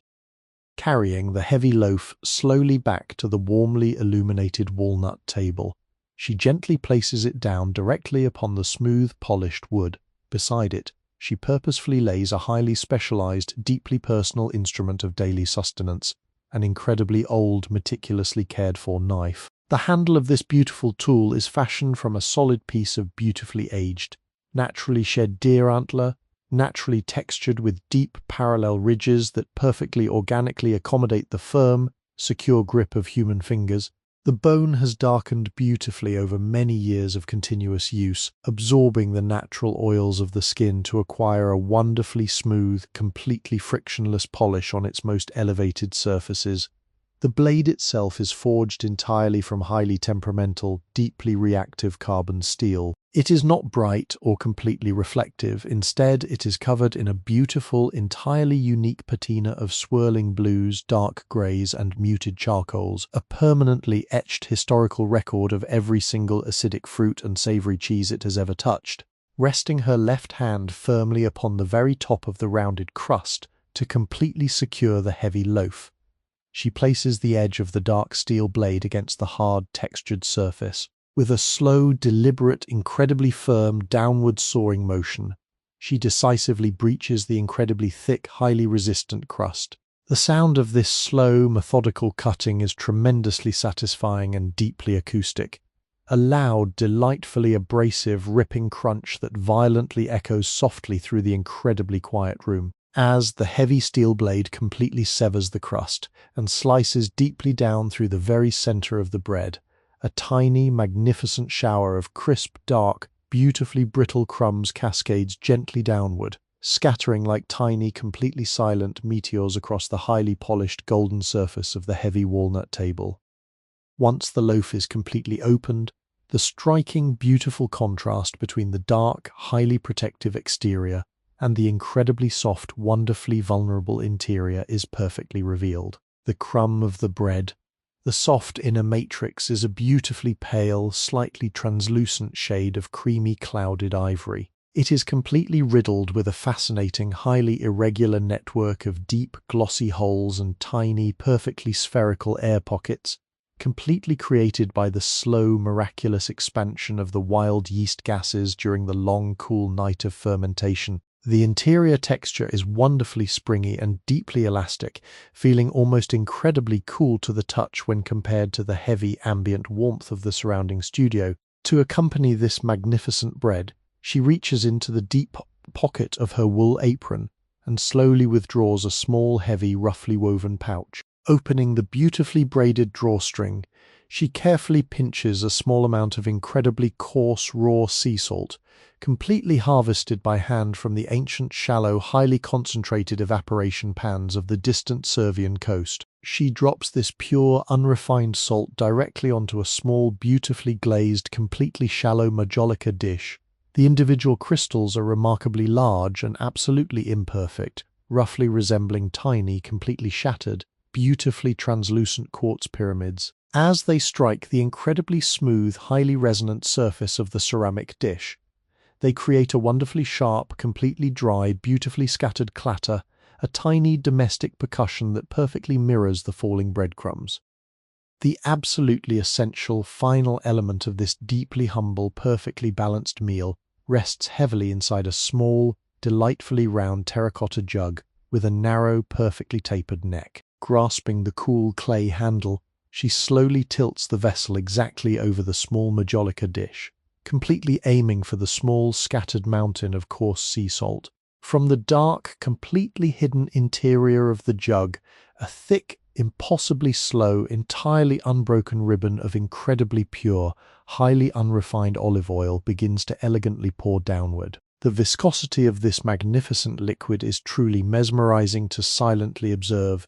It falls with the heavy, completely sluggish grace of liquid honey, as the oil catches the warm, highly trembling, deeply golden light of the solitary beeswax candle. Its magnificent color is beautifully revealed. It is a profoundly rich, deeply glowing, completely opaque shade of liquid emerald, beautifully streaked with highly luminous floating veins of brilliant liquid gold. The oil pools heavily in the very bottom of the shallow ceramic dish, completely surrounding and instantly drowning the tiny translucent pyramids of coarse sea salt. As the oil aggressively meets the completely open air of the warm studio, it immediately releases a completely staggering, deeply intoxicating, highly vegetative perfume. It is the absolute, concentrated essence of the late Mediterranean autumn, a remarkably sharp, intensely peppery aroma of violently crushed green olive leaves, entirely mingled with the deeply comforting, wonderfully nostalgic scent of completely dry earth and warm, fading summer grass. Tearing a completely generous, heavily crusted piece of the rustic bread with her bare hands, she slowly, deliberately dips the incredibly soft, highly porous, pale crumb directly into the heavy green pool of fragrant olive oil. The bread acts as a magnificent, completely natural sponge, immediately soaking up the heavy liquid gold, completely saturating the tiny, glossy air pockets with the intensely rich, deeply flavorful oil. She places the completely soaked bread into her mouth and begins to slowly, beautifully chew. The magnificent, incredibly highly textured combination of the completely crisp, slightly burnt dark crust, the deeply yielding, wonderfully soft interior crumb, the sharp, intensely bright, wildly peppery explosion of the green olive oil, and the sudden, highly satisfying, deeply crystalline crunch of the completely raw sea salt is a masterpiece of pure, unadulterated sensory perfection. The profoundly simple, highly repetitive, incredibly grounding motion of completely slowly chewing this honest, heavy food sends a magnificent, deeply radiating wave of intense, heavily comforting warmth spreading slowly down into the very center of her stomach. As you completely relax your own heavy jaw and quietly listen to the deeply soft, highly muffled sounds of the ancient, darkening room, allow the deeply imagined, completely rich, wildly earthy scents of the baked bread and the perfectly crushed olives to deeply, permanently anchor you in this profoundly quiet, completely uninterrupted moment of absolute, incredibly peaceful sustenance. Drift deeper into the gathering night.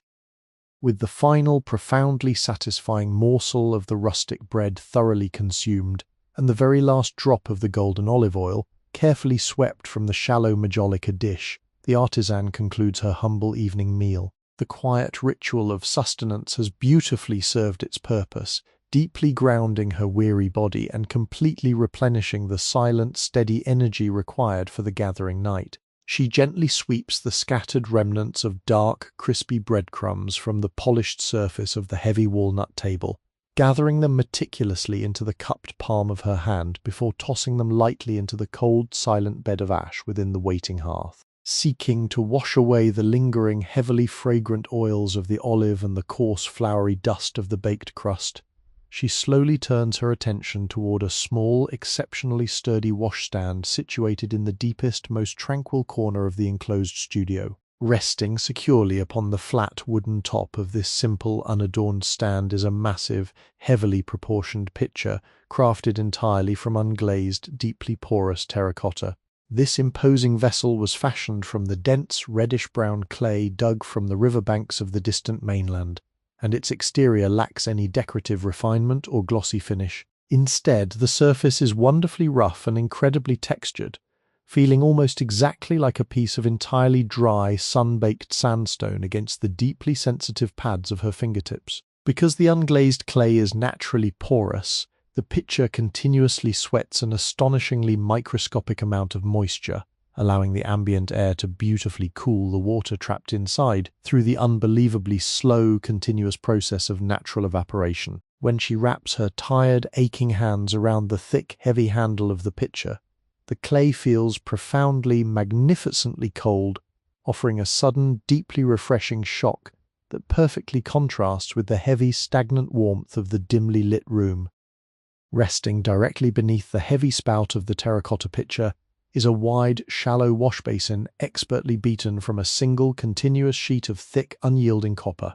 The interior of this metallic bowl has entirely lost its original fiery brilliance, having been beautifully oxidized over decades of continuous exposure to the damp lagoon air and the slightly alkaline well water. It now proudly displays an absolutely mesmerizing, exceptionally deep patina of heavily mottled verdigris, a beautiful shifting canvas of muted aquamarines, incredibly deep oceanic teals, and soft, chalky mint greens that resemble a magnificent, highly detailed map of a forgotten submerged world. As the artisan slowly, deliberately tips the heavy clay pitcher forward, a perfectly clear, remarkably smooth, unbroken stream of freezing, completely fresh water cascades gracefully downward the exact moment the heavy liquid strikes the oxidized bottom of the copper basin. It produces a magnificently loud, deeply resonant, wonderfully musical splashing sound. This beautiful acoustic rush perfectly shatters the heavy velvet silence of the enclosed studio for a few fleeting glorious seconds, echoing wonderfully against the thick plaster-coated walls. The sound is remarkably pure, deeply cleansing, and utterly reminiscent of a small hidden waterfall tumbling beautifully over moss-covered stones in a deeply shaded, entirely forgotten forest. As the basin slowly fills, the completely undisturbed surface of the rising water acts as a dark, highly reflective, entirely unstable mirror. It catches the deeply warm, highly rhythmic, beautifully golden trembling of the distant beeswax candle, scattering the tiny, localized light into hundreds of shimmering, liquid ripples that dance furiously across the heavily oxidized green interior of the dark copper bowl. To complete this deeply personal, incredibly intimate ritual of domestic cleansing, she gently reaches for a small, heavily textured block of artisanal soap resting patiently upon a small hand-carved wooden dish. This is not a harsh, highly perfumed, industrially manufactured cleanser, but rather a profoundly natural, exceptionally pure block of traditional Castile soap, meticulously boiled and poured by hand in a small hidden courtyard of the bustling city. The soap is composed entirely of pure, incredibly rich olive oil combined with a deeply caustic, naturally derived wood ash lye, because it has been left to cure and thoroughly harden in the cool, dry air for over 6 months. The block is exceptionally dense, possessing a heavy, completely solid weight that feels wonderfully substantial within her grasp. The color of the soap is a muted, incredibly pale shade of cloudy olive green, beautifully mottled with tiny, dark flecks of completely dried botanical matter. As she submerges the heavy block into the freezing water of the copper basin and begins to slowly, rhythmically rub it between her warm palms, it yields a remarkably thin, incredibly delicate, entirely slippery lather. It does not produce a mountain of frothy bubbles, but rather a remarkably dense, highly luxurious, exceptionally creamy lotion that beautifully coats her tired skin. Instantly, the heavy, still air of the dark corner is completely saturated with a magnificent, deeply intoxicating fragrance. It is the profoundly strong, highly medicinal, remarkably nostalgic aroma of completely dried French lavender, beautifully mingled with the earthy, deeply comforting, exceptionally heavy scent of the raw olive oil. The smell thoroughly penetrates her weary lungs, instantly slowing her heart rate and commanding her remarkably heavy, exhausted mind to fully surrender to the deeply peaceful night. She carefully massages the rich, lavender-scented lather deeply into the incredibly fine, beautifully worn creases of her knuckles, gently working it around the highly delicate, remarkably sensitive beds of her fingernails, thoroughly washing away the invisible, heavily accumulated dust of the long, incredibly demanding afternoon. The freezing, deeply refreshing temperature of the well water provides a magnificent, highly stimulating contrast to the heavy, entirely exhausting warmth of the studio, immediately drawing the sluggish, tired blood back to the very surface of her overworked skin. After rinsing her hands completely clean in the deep, dark pool of the copper basin, she slowly reaches for a long, incredibly narrow piece of woven fabric hanging silently from a small, completely blackened iron hook, driven securely into the plaster wall. This drying towel is fashioned entirely from incredibly coarse, remarkably unbleached, heavily homespun linen. The texture of this specific fabric is beautifully unforgiving. It is brilliantly rough, deeply nubby, and entirely covered in tiny, highly irregular, beautifully natural slubs where the original flax fibers were imperfectly spun. As she presses this harsh, wonderfully textured cloth firmly against her dripping, freezing skin, the deep, incredibly vigorous friction creates a wonderful, highly localized, completely radiating heat. The rough linen effortlessly absorbs every single drop of the heavy moisture, leaving her hands feeling incredibly dry, beautifully warm, and absolutely perfectly clean. The towel carries its own completely unique, incredibly subtle perfume. The entirely dry, highly dusty, deeply comforting smell of ancient wooden drawers, beautifully mingled with the faintest, ghostly whisper of completely dried rosemary sprigs, kept hidden within the dark enclosed linen presses. With her hands now wonderfully warm, thoroughly cleansed, and deeply smelling of crushed lavender and entirely clean linen, the artisan takes a few completely slow, perfectly unhurried steps toward the heavy leaded Murano glass window. Resting completely silently upon the deeply worn, polished stone sill, completely bathed in the highly rhythmic, wildly dancing, deep golden light of the solitary beeswax candle, sits a small, beautifully rounded terracotta pot. Flourishing completely within this tiny, highly confined, entirely earthen sanctuary is a deeply miniature, incredibly resilient, highly prized dwarf lemon tree. It is a spectacular, completely miraculous burst of deeply vibrant, highly intense, utterly living green against the completely dark, deeply wooden, remarkably heavy backdrop of the enclosed studio. The astonishingly slender, highly delicate branches of the small tree are deeply laden with incredibly thick, perfectly oval-shaped, entirely glossy leaves. Slowly, gently, she reaches out a single, completely clean, beautifully warm finger and deeply, intimately strokes the incredibly smooth, entirely waxy surface of a perfectly formed dark green leaf. With her fingernail, she incredibly gently scores the highly delicate, exceptionally thin, deeply veined surface of the leaf, just enough to slightly rupture the microscopic, completely hidden oil glands resting entirely just beneath the surface. Instantly, a tiny, incredibly sharp, completely breathtaking explosion of purely bright, highly acidic, utterly sweet citrus perfume entirely blossoms into the heavy, stagnant air. This suddenly sharp, intensely bright, wildly sunny fragrance beautifully pierces the heavy, entirely dusty, completely sleepy atmosphere of the ancient room, providing a tiny, completely brilliant spark of deeply refreshing life before entirely fading back into the incredibly heavy, deeply comforting, utterly overwhelming velvet silence of the advancing night. Let this completely pure, intensely sharp, entirely sweet aroma completely clear your incredibly heavy, thoroughly tired mind, allowing you to completely sink further and perfectly deeper into an absolute, totally unbroken, incredibly profound slumber.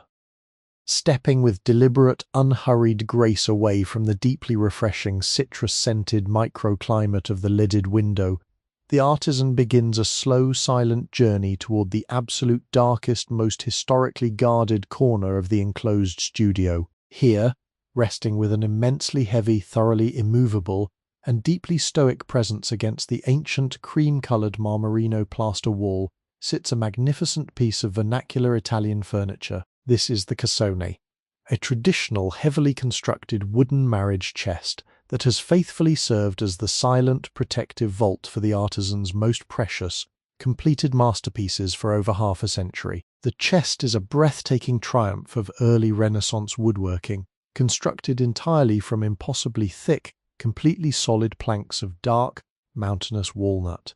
Over the slow, creeping decades, the naturally rich, deeply saturated chocolate tones of the dense walnut have darkened even further, absorbing the heavy, smoky shadows of the room to become a profound, mesmerizing shade of nearly black, polished obsidian. The massive piece of furniture does not simply rest upon the undulating oak floorboards, rather it is elevated slightly by four incredibly sturdy, masterfully carved wooden feet, each meticulously shaped into the stylized, remarkably smooth form of a resting lion's paw, quietly echoing the majestic stone guardians of the hidden courtyard wellhead outside.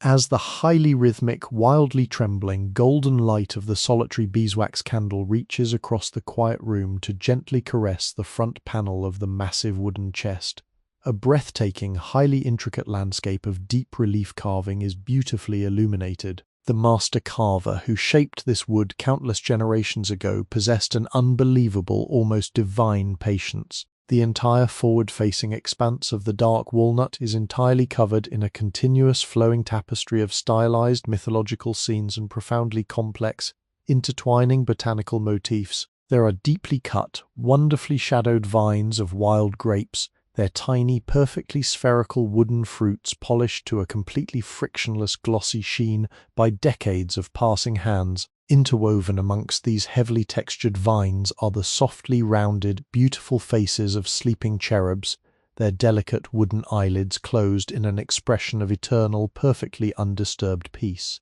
The raised highest surfaces of these magnificent carvings catch the flickering candlelight, glowing with a warm, internally radiant, honey-coloured lustre, while the deepest, entirely untouched recesses of the gouged wood remain heavily choked with the fine, powdery, completely silent dust of the passing centuries. This extreme, beautiful contrast between the glowing, smooth peaks and the dark, dusty valleys creates a mesmerizing, highly tactile visual rhythm that invites the weary eye to slowly wander and completely lose itself within the ancient wooden labyrinth.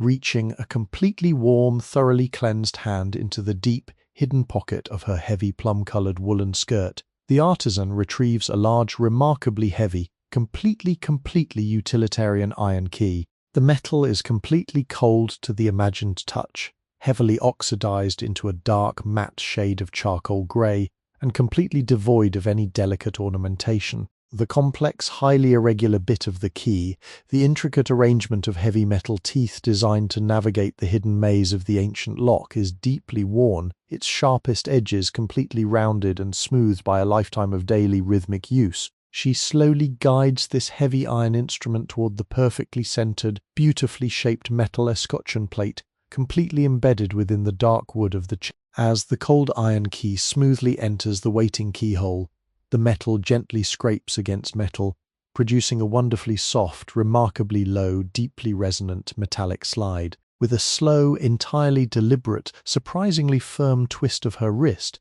she engages the heavy, ancient mechanism hidden deep within the walnut planks. The incredibly large, hand-forged iron tumblers slowly lift and heavily fall into their proper, perfectly aligned resting places, producing a magnificent, deeply satisfying, remarkably loud clunk that completely reverberates through the heavy, stagnant air of the silent studio. It is a profoundly secure, heavily acoustic sound, an absolute, undeniable declaration of profound safety and deeply guarded history. Placing both of her warm hands firmly beneath the massive, heavily moulded front lip of the dark walnut lid, she slowly, carefully begins to lift the immense physical weight of the solid wood. The incredibly heavy, thoroughly ancient hand-forged iron hinges securing the back of the lid instantly awaken from their long slumber, releasing a magnificently low, beautifully drawn-out, deeply groaning creak that stretches beautifully across the quiet room like the lowest, most resonant string of a heavily bowed cello. As the heavy lid is gradually elevated, propped securely open by an internal wooden arm, the deeply enclosed, entirely forgotten atmosphere of the ancient chest is suddenly, magnificently released into the warmer air of the studio. This sudden exhalation is a profoundly complex, deeply intoxicating, highly concentrated rush of entirely preserved, intensely nostalgic fragrances.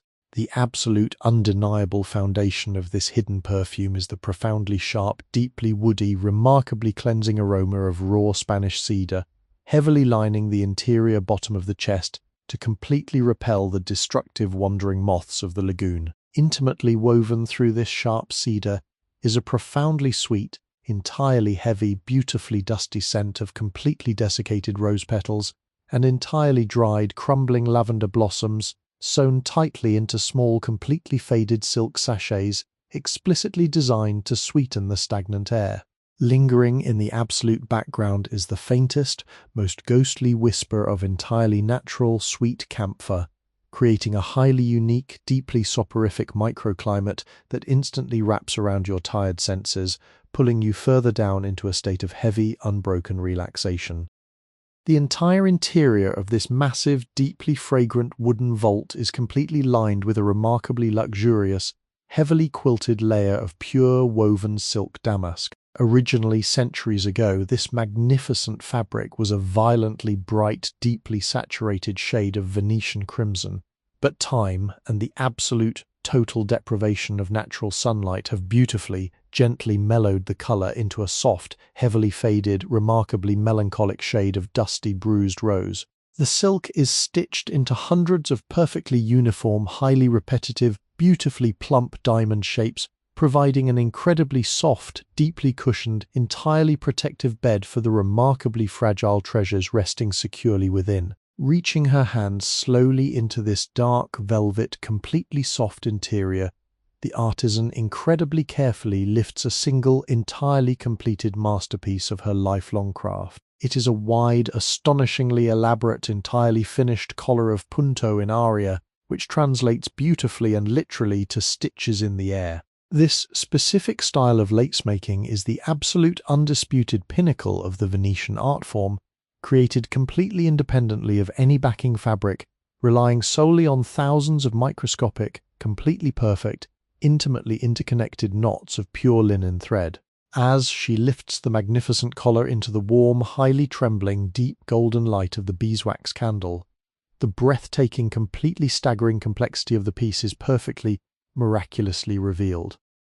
The completed lace is completely weightless, appearing less like a physical woven object and far more like a piece of frozen, heavily crystallized winter frost, miraculously captured and entirely preserved. The unbleached linen thread, having been meticulously washed, heavily boiled with natural lye, and completely laid out under the intense summer sun, has achieved a state of absolutely pure, unadulterated, breathtaking, snowy whiteness. This brilliant, highly luminous white creates an absolutely spectacular, deeply mesmerizing visual contrast against the dark, heavy, chocolate-colored walnut of the ancient chest and the bruised, dusty rose of the quilted silk lining. The complex geometric pattern of the collar features an incredibly dense, highly orchestrated garden of completely stylized blooming lotuses and deeply intricate, perfectly symmetrical six-pointed stars. Each tiny individual petal and sharply pointed starburst is beautifully outlined by a remarkably thick, completely raised, highly dimensional border thread meticulously covered in hundreds of microscopic, perfectly spaced buttonhole stitches. Connecting these completely solid, intensely bright floral motifs is a remarkably delicate, impossibly fragile, highly chaotic web of incredibly thin single-thread brides, completely dotted with microscopic tiny loops known as picots. Because the entirely finished piece has been heavily, purposefully soaked in a completely natural, highly concentrated solution of boiled rice water, the lace is no longer soft or yielding, it is completely rigid, delightfully crisp, and possesses a wonderful, slightly brittle, beautifully papery texture that feels incredibly satisfying to the highly sensitive touch. To permanently secure and beautifully protect this incredibly fragile, perfectly pristine masterpiece from the incredibly slight, completely invisible, incredibly damaging sulfurous fumes of the burning charcoal brazier, she prepares to carefully wrap it. Resting precisely upon the heavy walnut table is a large, completely flawless, incredibly crisp sheet of highly specialized, heavily traditional Venetian carta azzurra, blue paper. This remarkably thick, entirely handmade, completely cotton rag paper has been intentionally heavily dyed with intensely dark, profoundly rich indigo paste, imported entirely from the incredibly distant, heavily perfumed trade routes of the East. The specific, deeply saturated, heavily opaque shade of this beautiful blue paper is highly essential. Its unique chemical properties completely prevent the incredibly pure, snow-white linen thread from ever slowly yellowing over the passage of the long decades. As she gently, incredibly slowly lowers the completely rigid, intensely white lace collar directly onto the dark, heavily textured, purely indigo surface of the paper, the visual beauty is truly staggering. She slowly, deliberately folds the heavy, completely thick paper over the delicate lace.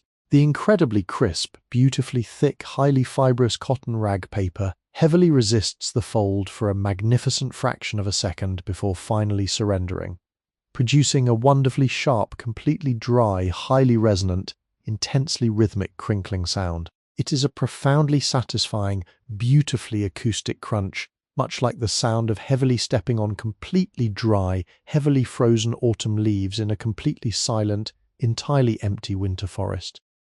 She continues to slowly, methodically, incredibly carefully fold the thick blue edges inward, completely enveloping the pristine white lace in an impenetrable, completely dark, deeply indigo protective shell. To secure this perfectly flat, beautifully crisp, entirely symmetrical paper parcel, she reaches for a completely flat, entirely unadorned, beautifully smooth ribbon of pure, pale, cream-colored silk. She slowly, completely silently wraps the soft, delightfully frictionless silk ribbon twice around the heavy blue paper, gently tying a perfectly simple, entirely secure, beautifully flat knot exactly in the dead center. The incredibly smooth, completely silent sensation of the pure silk slowly sliding perfectly against the heavily textured, completely dry, wonderfully rough surface of the cotton rag paper creates a deeply satisfying, incredibly subtle, beautifully contrasting tactile experience. Finally, with the utmost, deeply profound reverence,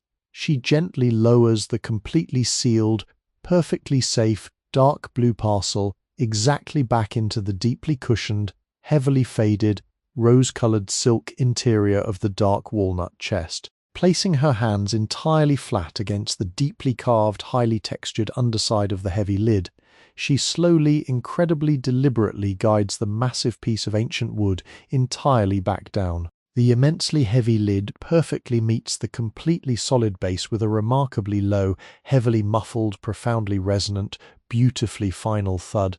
The heavy iron tumblers of the ancient lock completely click firmly exactly back into place. The incredibly precious, flawlessly white masterpiece is now completely, perfectly safe, deeply asleep within its completely dark, heavily fragrant, entirely cedar-scented wooden sanctuary. Sink deeply down into this profound, completely secure, beautifully enclosed, incredibly heavy, absolute, perfect tranquility.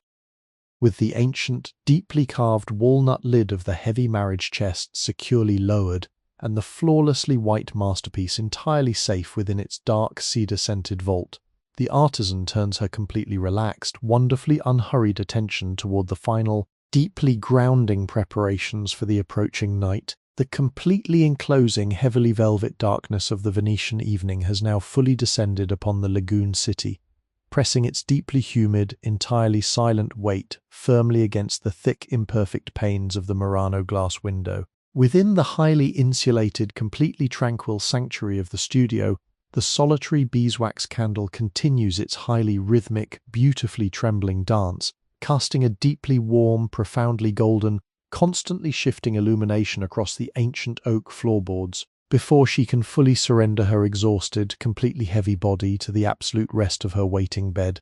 The physical space of the room must be meticulously, entirely put to sleep alongside her. It is a profoundly quiet, incredibly repetitive, entirely domestic ritual of ordering and securing, a highly soothing physical meditation that serves to beautifully, completely sever the demanding labor of the long afternoon from the deep, entirely healing restorative peace of the dark night. Moving with a wonderful, entirely fluid, incredibly slow grace through the heavy shifting shadows of the room, she approaches a dark, completely unadorned corner and gently retrieves her sweeping broom. This humble, entirely utilitarian object is a beautiful, highly rustic testament to the deep, enduring connection between the ancient city and the wild, agricultural mainland. It is a traditional scopa di sagina, completely handcrafted from tightly gathered, heavily dried stalks of sturdy broom corn. The incredibly stiff, wonderfully coarse, entirely natural bristles are a beautifully muted shade of pale, dusty straw, meticulously bound together with incredibly thick, completely rough, tightly knotted hemp cord. The handle of the broom is fashioned from a single, beautifully straight, entirely unvarnished branch of wild hazelwood, its outer bark completely stripped away to reveal a profoundly smooth, wonderfully pale interior that has been heavily polished to a completely frictionless sheen by years of daily rhythmic use. As her warm, thoroughly cleansed hands gently grip the remarkably smooth, perfectly cool hazel wood, she lowers the stiff, dry bristles directly onto the incredibly wide, beautifully undulating ancient oak floorboards. The physical act of sweeping the studio floor is not a hurried, purely functional chore, but rather a profoundly slow, deeply mesmerizing, incredibly hypnotic acoustic performance. She moves the heavy broom in incredibly wide, beautifully lazy, perfectly overlapping arcs across the polished wood, as the stiff, thoroughly dried sorghum bristles drag slowly, purposefully across the incredibly pronounced, highly textured grain of the ancient oak. They produce a wonderfully long, deeply drawn-out, highly abrasive, beautifully hushed swish. It is a sound that perfectly mimics the highly rhythmic, incredibly slow exhalation of a deeply sleeping, entirely benevolent giant, or the gentle, completely continuous rushing of entirely dry, heavily fallen autumn leaves being slowly pushed across a hidden, stone-paved courtyard by a profoundly lazy, wandering midnight breeze. Swish, a long, perfectly suspended pause. Swish, another beautiful, entirely heavy moment of complete silence. This highly repetitive, profoundly grounding, incredibly steady acoustic metronome effortlessly commands your heavily exhausted, intensely weary mind to completely match its incredibly slow, wonderfully patient, deeply relaxing tempo. With each incredibly long, deeply measured stroke, the heavy broom gently gathers the tiny, invisible, entirely forgotten remnants of the long day, the microscopic floating fibers of the pure linen thread, the tiny, incredibly fine, perfectly silent dust motes that previously danced so beautifully in the afternoon sun, and the thoroughly dry, heavily scattered crumbs of the rustic baked bread. She completely, meticulously guides this tiny, entirely invisible harvest toward the open, dark, heavily soot-stained mouth of the silent, cold stone hearth, gently sweeping the remnants directly into the deep, incredibly soft, perfectly grey bed of the entirely resting ash. Having beautifully, thoroughly cleansed the wide, ancient wooden floorboards, she slowly turns her deeply peaceful, heavily hooded eyes toward the small, incredibly heavy, completely riveted copper brazier resting securely upon a thick, perfectly square slab of protective Istrian stone near the center of the completely shadowed room. For the entire duration of the incredibly long, deeply demanding afternoon, this humble, incredibly sturdy metal vessel has faithfully, continuously provided a profoundly subtle, entirely essential, highly comforting, radiant heat to the enclosed studio. Now its daily honorable duty is entirely complete, yet the fire must not be completely, violently extinguished. Instead, it must be carefully, incredibly meticulously banked, a deeply traditional, profoundly ancient process of securely putting the live coals to a beautifully slow, heavily insulated, entirely protected sleep, ensuring they will miraculously survive the completely dark, freezing, entirely lonely hours of the deep night to easily, instantly awaken again at the very first light of the approaching dawn. Resting exactly beside the heavy copper brazier is a remarkably long, incredibly slender, entirely hand-forged iron poker.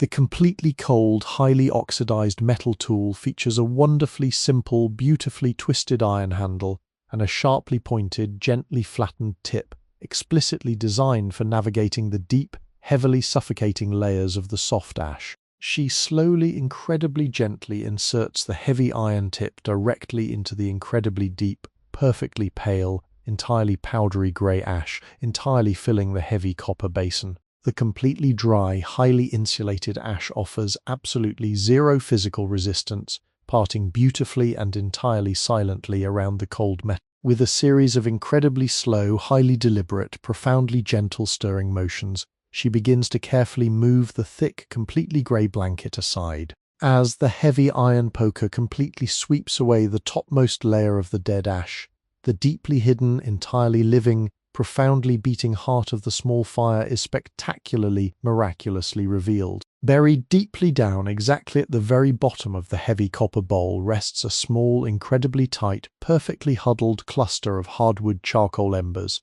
They are completely, entirely devoid of any dancing flames, yet they possess a completely mesmerizing, deeply intense, profoundly internal illumination. The hot coals glow with a spectacular, unbelievably rich, heavily saturated shade of violently bright, deeply pulsating ruby red and profoundly bright, completely liquid orange. As the entirely fresh, deeply cool ambient air of the enclosed studio suddenly rushes downward to briefly caress the newly exposed, incredibly hot embers, they beautifully, instantly respond, heavily flaring and completely brightening with a profoundly slow, deeply rhythmic, incredibly beautiful, entirely silent visual pulse. They look exactly like a magnificent, deeply hidden cluster of incredibly precious, perfectly glowing, highly faceted garnets miraculously breathing heavily in the deep velvet dark. To safely put these beautifully glowing, deeply precious rubies to sleep, she uses the heavy iron poker to incredibly gently, perfectly systematically collapse the incredibly high, surrounding walls of the entirely cold, completely grey ash perfectly inward, completely burying the intensely hot, beautifully glowing red embers under a thick, highly suffocating, thoroughly insulated protective blanket of entirely fine powder. The sound of the completely dry, highly, incredibly soft ash gently sliding and entirely crumbling over the hot, beautifully textured charcoal is a remarkably soft, profoundly muffled, deeply dry, entirely soothing rustle, highly reminiscent of incredibly fine, entirely completely dry sand pouring completely slowly through a narrow, entirely enclosed glass hourglass.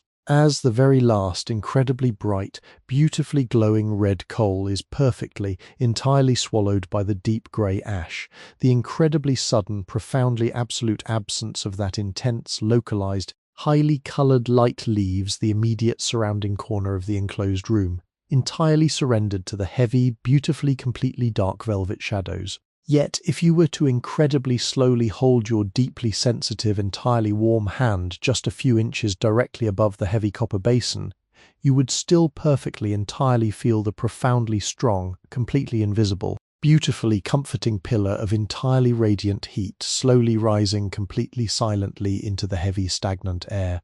A deeply profound, heavily acoustic, entirely unseen promise of enduring, beautifully sustained warmth completely conquering the freezing, entirely dark, deeply watery Venetian night.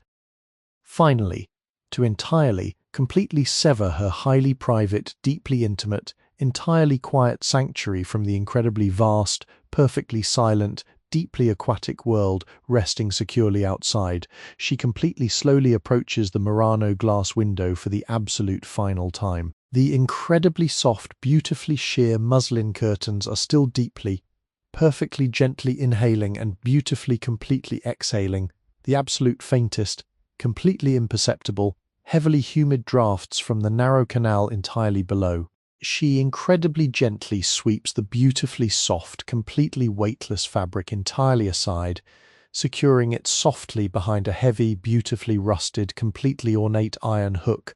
Reaching incredibly past the thick, beautifully imperfect, entirely heavily leaded glass panes, she firmly grasps the incredibly thick, highly massive, entirely solid interior wooden shutters that have remained completely, entirely pinned flat against the deeply plastered, cream-coloured walls for the entire duration of the incredibly long day. These massive wooden panels are crafted entirely from incredibly thick, heavily joined boards of deeply dark, perfectly dry, ancient chestnut wood. With a beautifully slow, entirely highly deliberate, surprisingly firm inward pull, she entirely closes the right wooden shutter. The heavy iron hinges completely release a magnificently low, entirely drawn out, deeply metallic groan that beautifully echoes softly across the completely silent room. She entirely seamlessly repeats the exact motion with the heavy left shutter.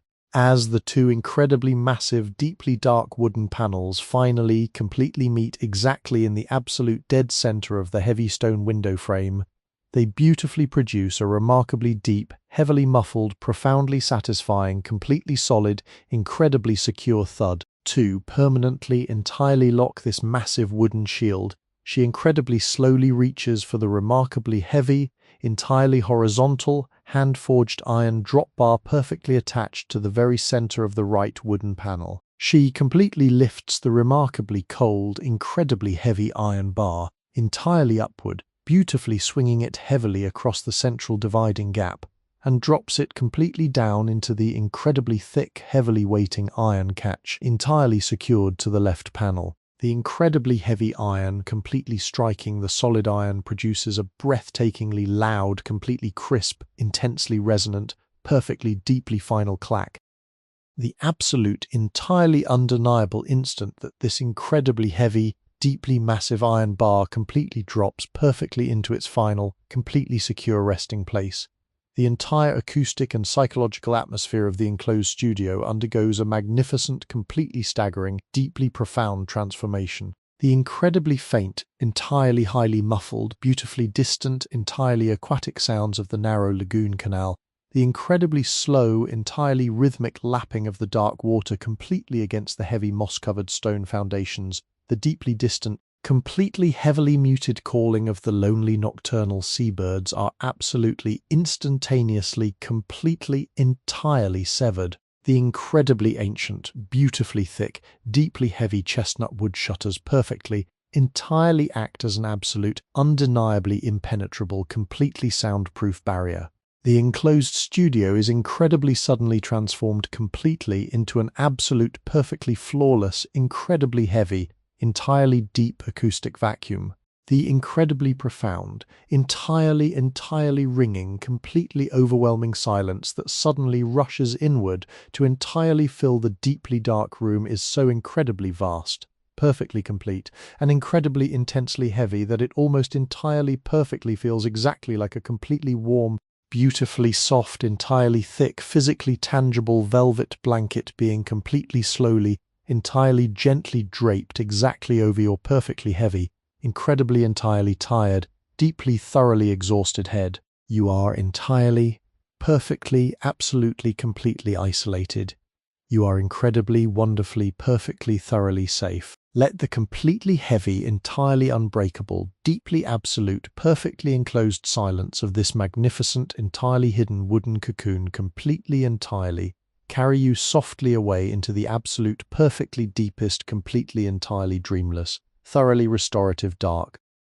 Now that the massive, deeply heavy chestnut shutters have been completely, permanently barred against the vast, echoing aquatic world outside, the very nature of time itself within this perfectly enclosed sanctuary undergoes a magnificent, deeply philosophical metamorphosis. In the rushing, chaotic, endlessly demanding currents of your modern waking life, time is so often experienced as a cruel, unrelenting master. It is an incredibly rigid, sharp-edged measurement, forcefully dictated by the frantic, mechanical ticking of modern clocks, the sudden, jarring, purely artificial alarms that shatter the early morning, and the endless, overwhelmingly heavy demands of a highly scheduled, heavily documented existence. But here entirely sealed within the incredibly thick, heavily plastered, profoundly ancient walls of this 17th-century Venetian studio time absolutely ceases to be a frantic, diminishing countdown. It entirely loses its sharp, completely metallic edges and miraculously transforms into a beautifully soft, highly viscous, profoundly physical presence. It pools beautifully and gently in the deep, heavy velvet shadows of the completely silent room, collecting softly like dark, entirely undisturbed water within an ancient, perfectly carved stone basin. It stretches and remarkably elongates, becoming wonderfully elastic, incredibly slow and profoundly forgiving. As you rest completely within this deep, absolutely unbroken acoustic vacuum, you are no longer a hurried, exhausted traveler racing desperately against the rapidly fading hours. You are entirely, completely untethered from the relentless, aggressive forward march of the modern calendar. You are floating beautifully, completely suspended within a fathomless, deeply tranquil, utterly safe ocean of pure, undisturbed duration, where a single, entirely quiet minute can easily, effortlessly stretch out to completely encompass the profound, heavy, deeply healing peace of an entire forgotten century. Let us drift completely, deeply down into a quiet, heavily comforting meditation upon the beautiful, profoundly enduring concept of human legacy. A concept perfectly, flawlessly mirrored in the silent, heavily sleeping tools now resting upon the dark walnut table. In the frantic, unbelievably noisy world you have so rightfully, completely left behind, there exists a constant, deeply exhausting, incredibly heavy pressure to immediately produce, to instantly, loudly achieve, and to endlessly declare your visible presence to a fleeting, completely distracted audience. Yet, true, miraculously lasting beauty, the specific kind of breathtaking historical perfection that somehow survives the incredibly slow, absolutely devastating, silent crush of the passing centuries, is born entirely within absolute, completely unbroken silence and profound, incredibly patient obscurity. Consider the breathtaking, completely unimaginable patience permanently, deeply woven into the tiny, entirely silent, flawlessly crisp white masterpiece now resting perfectly safely within the dark, heavily sea-descended marriage chest. It was absolutely not brought into physical existence through a sudden, highly violent burst of hurried, anxious energy, nor was it frantically forged in a chaotic, rushing panic to satisfy a demanding, completely arbitrary deadline. It was beautifully, incredibly slowly coaxed into historical reality through thousands upon thousands of microscopic, entirely deliberate, flawlessly executed, entirely unhurried stitches. Each single tiny knot representing a completely solitary breath, a deeply quiet, entirely isolated moment of absolute, unwavering, perfectly profound focus. The anonymous artisan absolutely did not seek the immediate, incredibly fleeting, highly vocal applause of the crowded merchant squares. She beautifully, completely found her profound, quietly enduring purpose precisely within the incredibly slow, almost totally imperceptible, heavily methodical accumulation of tiny, perfectly completed actions. The incredibly fine, flawlessly spun, purely unbleached linen thread she uses every single day is a profound, deeply tangible, beautifully poetic metaphor for the gentle, highly methodical, incredibly peaceful passage of a well-lived, entirely quiet life. Single, solitary, incredibly short inch of this delicate thread, when viewed entirely in isolation, appears completely fragile, remarkably insignificant, and effortlessly, instantly broken by the absolute slightest, incredibly careless pull. But when it is endlessly, beautifully, incredibly patiently intertwined with thousands of other completely identical, intensely quiet moments when it is softly looped, securely knotted, and intricately, deeply bound together with profound silent intention and unyielding, gentle patience, it miraculously, undeniably becomes an incredibly resilient, entirely permanent, breathtaking structure, capable of beautifully surviving the darkest, most incredibly destructive, completely chaotic storms of human history. Your own completely quiet, deeply hidden moments of profound rest, exactly like the heavy, entirely peaceful one you are deeply experiencing right now, are the absolutely essential, completely underlying structural threads of your own beautiful existence. They are the deeply necessary, profoundly invisible, completely silent stitches that securely, heavily bind your waking hours safely together, beautifully providing the crucial, completely hidden, incredibly immense strength required to calmly face the vibrant, entirely chaotic tapestry of your daily life. By fully, completely allowing yourself to entirely surrender to this heavy, warm, perfectly velvet stillness, you are absolutely not wasting your precious time. You are masterfully, beautifully weaving the deeply supportive, completely silent, heavily armored foundation upon which all your future joy and entirely vibrant energy will inevitably, securely be built. There is an incredibly profound, entirely liberating, deeply heavy comfort to be miraculously discovered within the absolute, flawless historical anonymity of this quiet, entirely dedicated Venetian artisan. We absolutely do not know her given name. We completely do not know the exact, highly specific, entirely intimate details of her face, the beautiful, echoing sound of her spontaneous laughter, or the deeply private, entirely quiet, heavily carried sorrows she may have securely kept hidden within the thick folds of her heavy, plum-colored woolen garments. She has completely, beautifully, entirely dissolved into the vast, remarkably misty, perfectly silent river of the deep past, intentionally leaving behind absolutely no grand, towering marble monuments, no sprawling, heavily inscribed, completely oxidized bronze plaques, and entirely no loud, boastful, highly visible written records of her personal daily existence. Yet this absolute, complete absence of any historical ego is absolutely not a tragedy to be mourned. It is a magnificent, deeply soothing, profoundly beautiful testament to the pure, completely unadulterated, incredibly simple beauty of merely existing.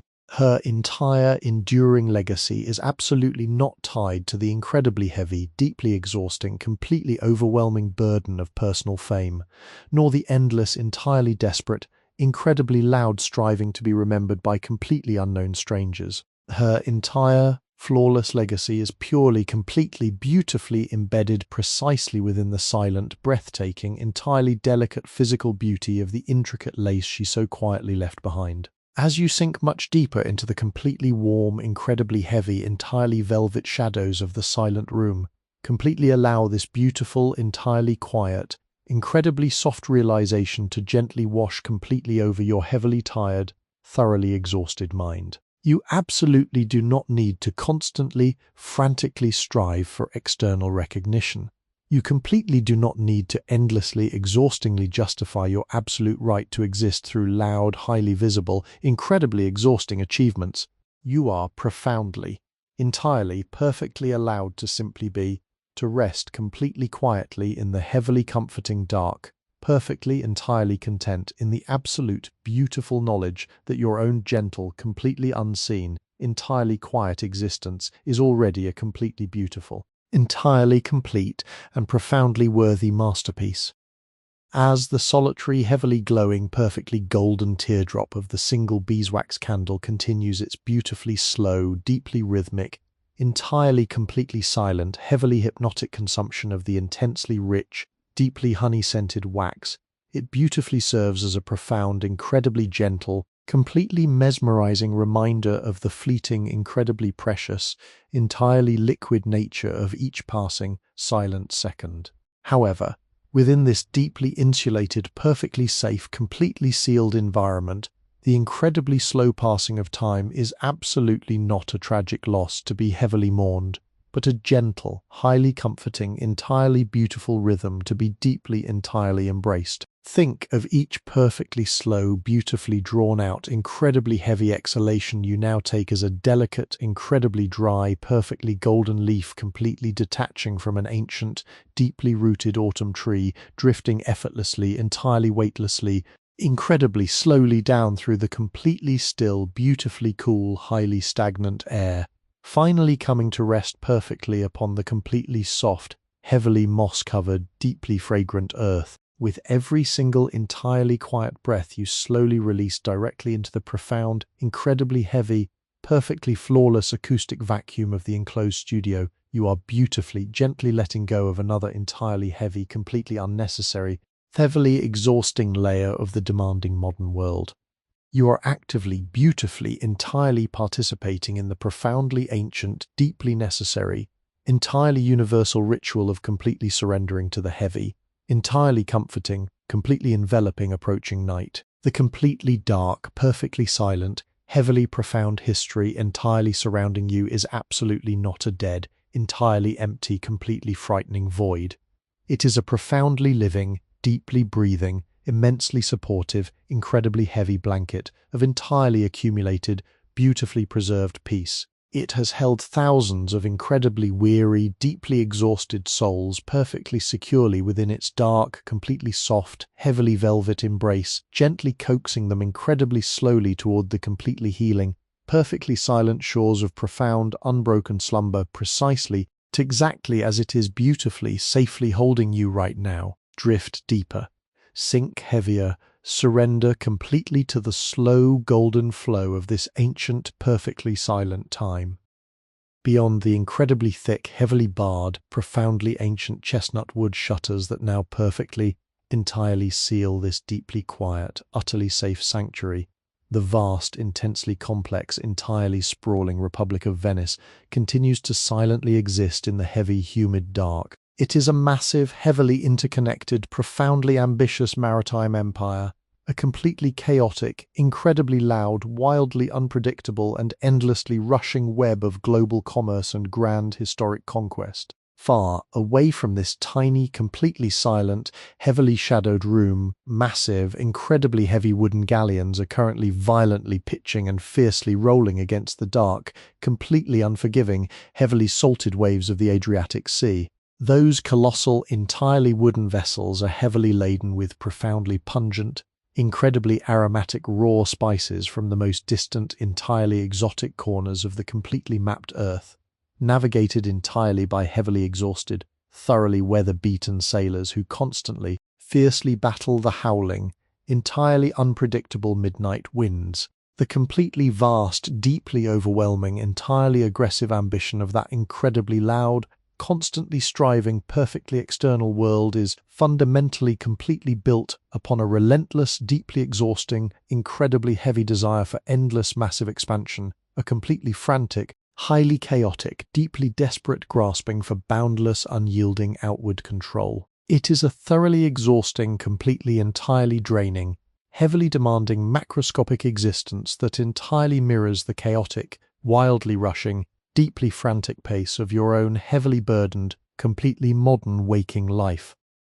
Stark, breathtakingly beautiful, incredibly profound contrast to that endless, completely exhausting, heavily aggressive global ambition, the deeply peaceful, entirely anonymous artisan has completely, intentionally, and beautifully chosen to master a highly concentrated, profoundly silent universe absolutely no larger than the incredibly small, heavily worn, deeply intimate span of her own entirely soft, heavily aching hands. The profound, deeply moving philosophy beautifully embedded within the incredibly slow, highly methodical creation of the completely pristine, flawlessly white Punto in Aria lace is a powerful, entirely silent, beautifully complete rejection of that rushing, chaotic, overwhelmingly vast external existence. To beautifully, completely, entirely focus one's absolute whole, perfectly undivided attention upon the impossibly slow, entirely microscopic, profoundly perfect execution of a single,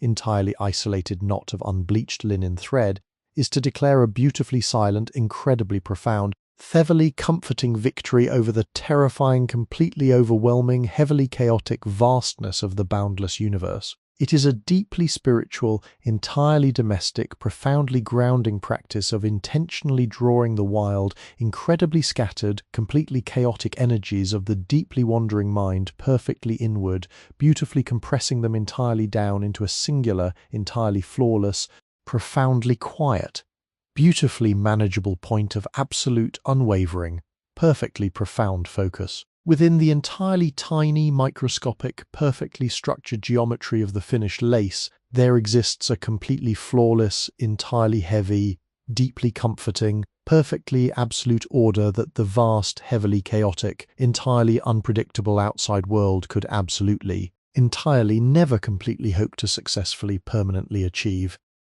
As you deeply, quietly reflect upon this profound, highly localized, entirely microscopic perfection, we must also beautifully, completely reconsider the very essential, entirely profound nature of the heavy, completely silent, utterly thick darkness that has now entirely, beautifully flooded the enclosed ancient studio. In the rushing, chaotic, highly mechanized, intensely illuminated modern world from which you are currently beautifully escaping, darkness is so incredibly often completely wrongly perceived as a deeply negative, entirely frightening, heavily empty void. It is completely falsely viewed as a terrifying absence, a sudden, profoundly unsettling lack of essential visual information that instantly, heavily triggers deeply buried, entirely primal anxieties. But here, perfectly safely enclosed within the highly protective, incredibly thick, perfectly soundproof, heavily plastered walls of this completely hidden,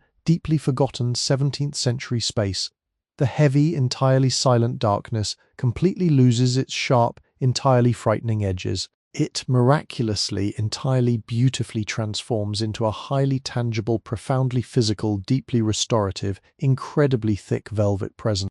This beautiful, entirely ancient darkness is absolutely not an empty, completely frightening abyss. It is a profoundly rich, entirely nourishing, deeply heavy, perfectly liquid element that beautifully, completely gently fills the enclosed room, pooling heavily in the entirely unseen corners and wrapping perfectly softly around the ancient, completely silent wooden furniture with the highly protective, entirely comforting, completely heavy embrace of a deeply weighted, completely warm, flawlessly spun woolen blanket. This profoundly heavy, incredibly soft, entirely comforting Venetian darkness actively, beautifully performs a deeply necessary, completely vital, entirely restorative function. Throughout the incredibly long, deeply demanding, highly visual hours of the intense afternoon, the artisan's profoundly delicate, highly sensitive eyes were violently, continuously assaulted by the incredibly bright, highly chaotic, deeply scattering rays of the golden sun reflecting sharply off the microscopic, brilliant brass pins. Now the absolute, completely flawless, perfectly unbroken purity of this heavy, completely velvet darkness beautifully, entirely provides the absolute, ultimate, deeply profound, incredibly necessary optical relief. The complete, entirely absolute deprivation of harsh, demanding visual stimuli instantly, beautifully allows the incredibly strained, deeply exhausted, completely heavy optic nerves to finally, permanently, entirely surrender their incredibly tight, highly focused, deeply exhausting grip.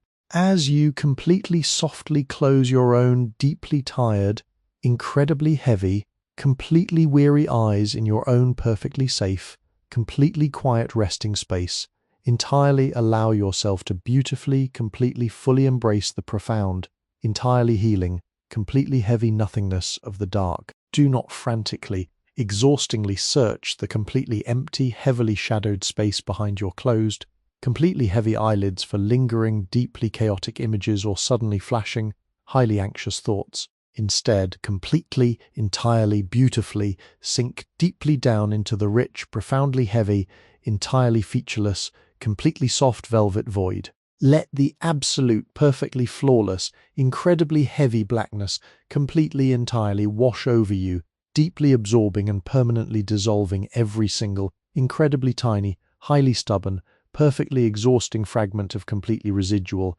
entirely nervous energy. Within this beautiful, perfectly quiet, entirely enclosed, incredibly heavy acoustic and visual vacuum, the deeply shared, entirely universal human experience of profound, heavy, completely restorative exhaustion acts as a magnificent, perfectly invisible, entirely silent, beautifully heavy bridge. This profound, timeless bridge beautifully, completely, entirely connects your deeply modern, highly weary, completely exhausted mind directly to the deeply ancient, perfectly peaceful, entirely resting soul of the anonymous Venetian artisan. Despite the completely vast, incredibly deep, entirely unbridgeable chasm of over 4 perfectly silent, heavily turning centuries that entirely separates your highly distinct physical existences, the deeply fundamental, profoundly biological, entirely overwhelming, beautifully heavy sensation of finally, completely succumbing to the undeniable, deeply drawing gravity of profound healing sleep, is absolutely, perfectly, incredibly identical. When she completely, entirely surrendered her own deeply aching, highly exhausted, incredibly weary spine to the entirely soft, beautifully heavily quilted, completely yielding mattress of her hidden bed, she experienced the exact, profoundly identical, beautifully heavy, entirely releasing physical sensation that is currently completely, slowly washing entirely over your own deeply tired, incredibly heavy limbs right now. The incredibly slow, deeply steady, perfectly rhythmic, completely, entirely silent, beautifully measured beating of her heavily resting heart entirely perfectly mirrors the incredibly slow, deeply calming, profoundly measured, beautifully heavy rhythm of your own perfectly calming pulse. By completely, beautifully, entirely tuning into this incredibly deep, profoundly ancient, completely universal biological resonance, you are absolutely, entirely no longer completely alone in the heavily dark, entirely quiet night. You are beautifully, entirely, completely, deeply participating in a profoundly vast, highly invisible, entirely silent, deeply connected, beautifully heavy global choir of deeply resting, perfectly peaceful, entirely exhausted humanity. The transition from intense, completely chaotic waking consciousness to entirely deep, perfectly dreamless, completely silent slumber is a profoundly sacred, entirely daily, deeply ancient ritual that has been beautifully, completely flawlessly repeated entirely millions of times within these deeply thick, completely hidden, perfectly safe ancient brick walls. It is a profoundly well-worn, incredibly deeply paved, entirely safe, beautifully, completely quiet, incredibly heavily shadowed path that you can entirely perfectly trust completely. You completely do not need to fiercely, exhaustingly fight the incredibly heavy, entirely soft, deeply gentle pull of this ancient, perfectly silent gravity. Simply, entirely, completely let go. Allow the incredibly deep, perfectly profound, completely heavy, entirely velvet historical silence to entirely beautifully, completely swallow you whole, carrying you perfectly, incredibly slowly down into the absolute, perfectly flawless, entirely deepest, deeply restorative, completely unbroken layers of a perfectly timeless, entirely magnificent, deeply forgotten slumber, completely drift, entirely sink, perfectly rest. As we remain completely beautifully suspended within this profoundly quiet, incredibly heavy, perfectly sealed velvet darkness, let us deeply, gently expand our profoundly quiet awareness to entirely encompass the magnificent, breathing physical structure of the ancient palazzo itself, in the completely rushed, deeply sterile, highly mechanized architecture of your completely modern waking world. Buildings are entirely designed to be perfectly, rigidly static, heavily engineered to violently, completely resist the deeply natural, beautifully slow flow of time and the perfectly gentle, heavy pull of the shifting earth. But here, entirely floating upon the dark, completely silent, heavily brackish waters of the ancient Venetian lagoon, this profoundly heavy, incredibly massive brick dwelling is absolutely not a dead, unyielding monument. It is a profoundly living, deeply breathing, incredibly slow-moving, entirely organic entity, hundreds of feet completely below the beautifully polished, profoundly undulating oak floorboards upon which the artisan's heavy wooden chair silently rests. The entire, massive physical weight of the towering stone palazzo is entirely, miraculously supported by thousands of incredibly ancient, perfectly preserved, completely submerged wooden pilings. These massive, deeply driven trunks of ancient alder and incredibly hardy oak were forcefully, completely hammered into the incredibly soft, deeply yielding, completely dark blue mud of the lagoon floor countless centuries ago, entirely deprived of destructive oxygen and heavily, completely saturated with the deeply mineral-rich, completely freezing, highly salty waters of the Adriatic tide. This profoundly hidden, entirely submerged forest has absolutely not rotted. It has beautifully, completely, entirely petrified, miraculously transforming from relatively soft, living timber into a deeply impenetrable, incredibly solid, entirely unyielding stone foundation. Yet, despite this incredibly profound, entirely petrified strength, The massive, incredibly heavy building entirely beautifully continues to profoundly, incredibly subtly interact with its deeply aquatic, entirely fluid environment. As the incredibly slow, heavily drawing, completely silent gravity of the dark midnight moon deeply pulls the massive, highly secretive tides of the distant sea, the entire incredibly colossal brick structure beautifully, entirely imperceptibly shifts, profoundly gently adjusting its immense, completely heavy weight against the soft, heavily muddy, entirely hidden lagoon floor. This profoundly slow, incredibly massive, entirely microscopic settling produces a highly comforting, deeply resonant, entirely beautiful acoustic phenomenon within the completely sealed, heavily darkened studio. Every so often, the intensely thick, deeply heavy, perfectly ancient, dark chestnut beams spanning the ceiling completely, incredibly softly groan, a profoundly low, deeply drawn out, highly muffled, entirely wooden sigh that incredibly gently reverberates through the completely still, beautifully stagnant air. It is entirely not a frightening sound of sudden, violent structural failure, but rather the profoundly comforting, deeply peaceful, highly familiar lullaby of an incredibly ancient, completely exhausted creature entirely shifting its profoundly heavy, completely tired bones to find a perfectly comfortable, absolutely flawless, deeply resting position in the thick, heavy dark. As you deeply, quietly listen to these completely soft, highly intermittent, entirely wooden sighs, entirely allow your own profoundly weary, completely heavy skeletal frame to beautifully, entirely perfectly mimic this deep, incredibly ancient architectural surrender. Let your profoundly heavy spine completely settle, deeply uncoiling and entirely sinking flawlessly down into the soft, perfectly yielding surface, entirely supporting you, beautifully releasing the incredibly tight, highly rigid, entirely exhausting posture of the long, demanding day.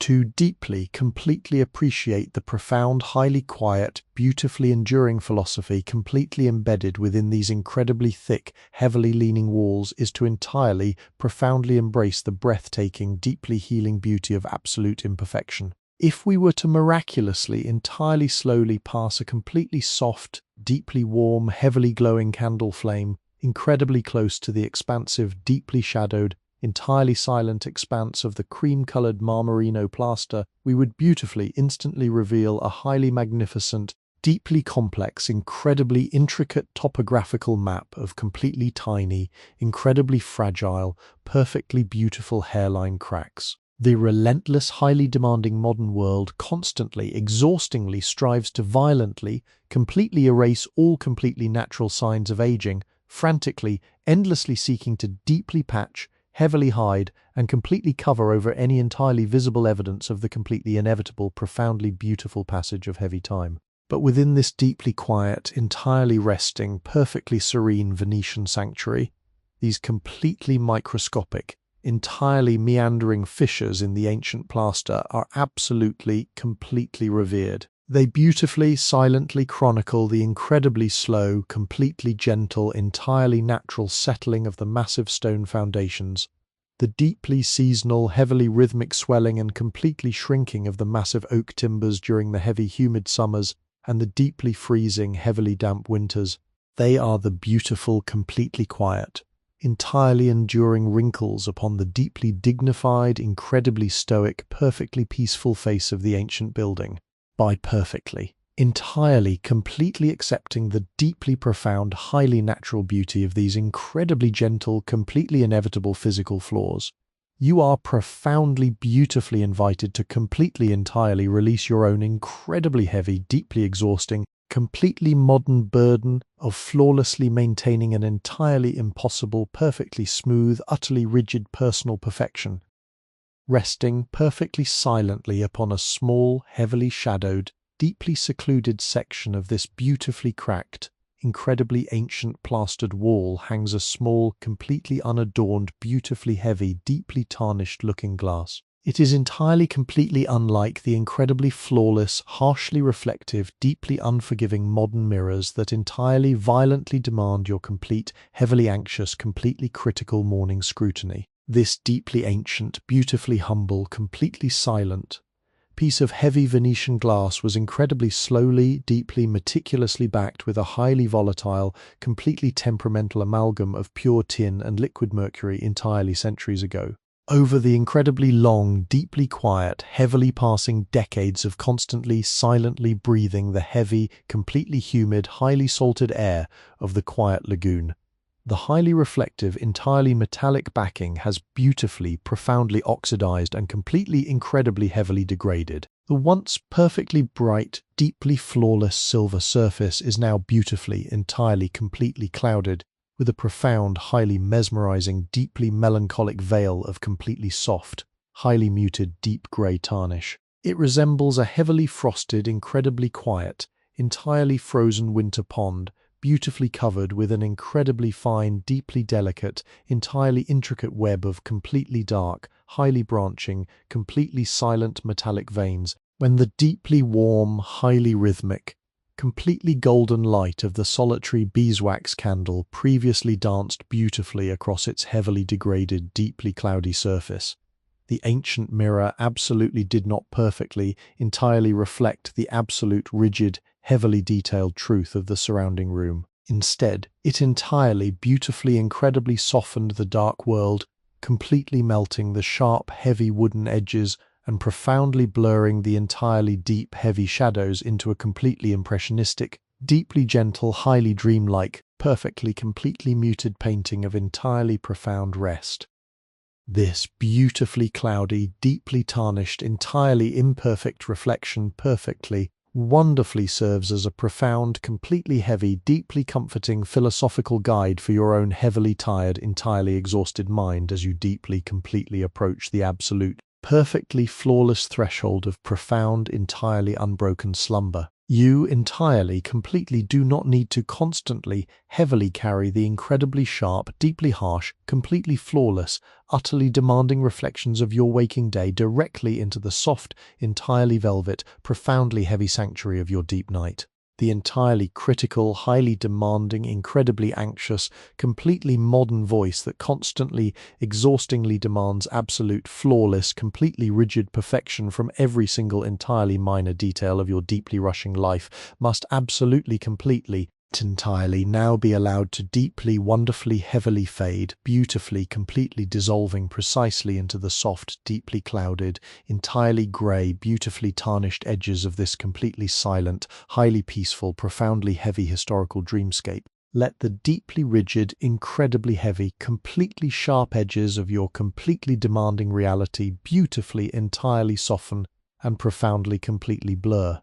Entirely release the deeply heavy, completely exhausting, absolutely profound need to tightly, fiercely hold everything perfectly, completely together.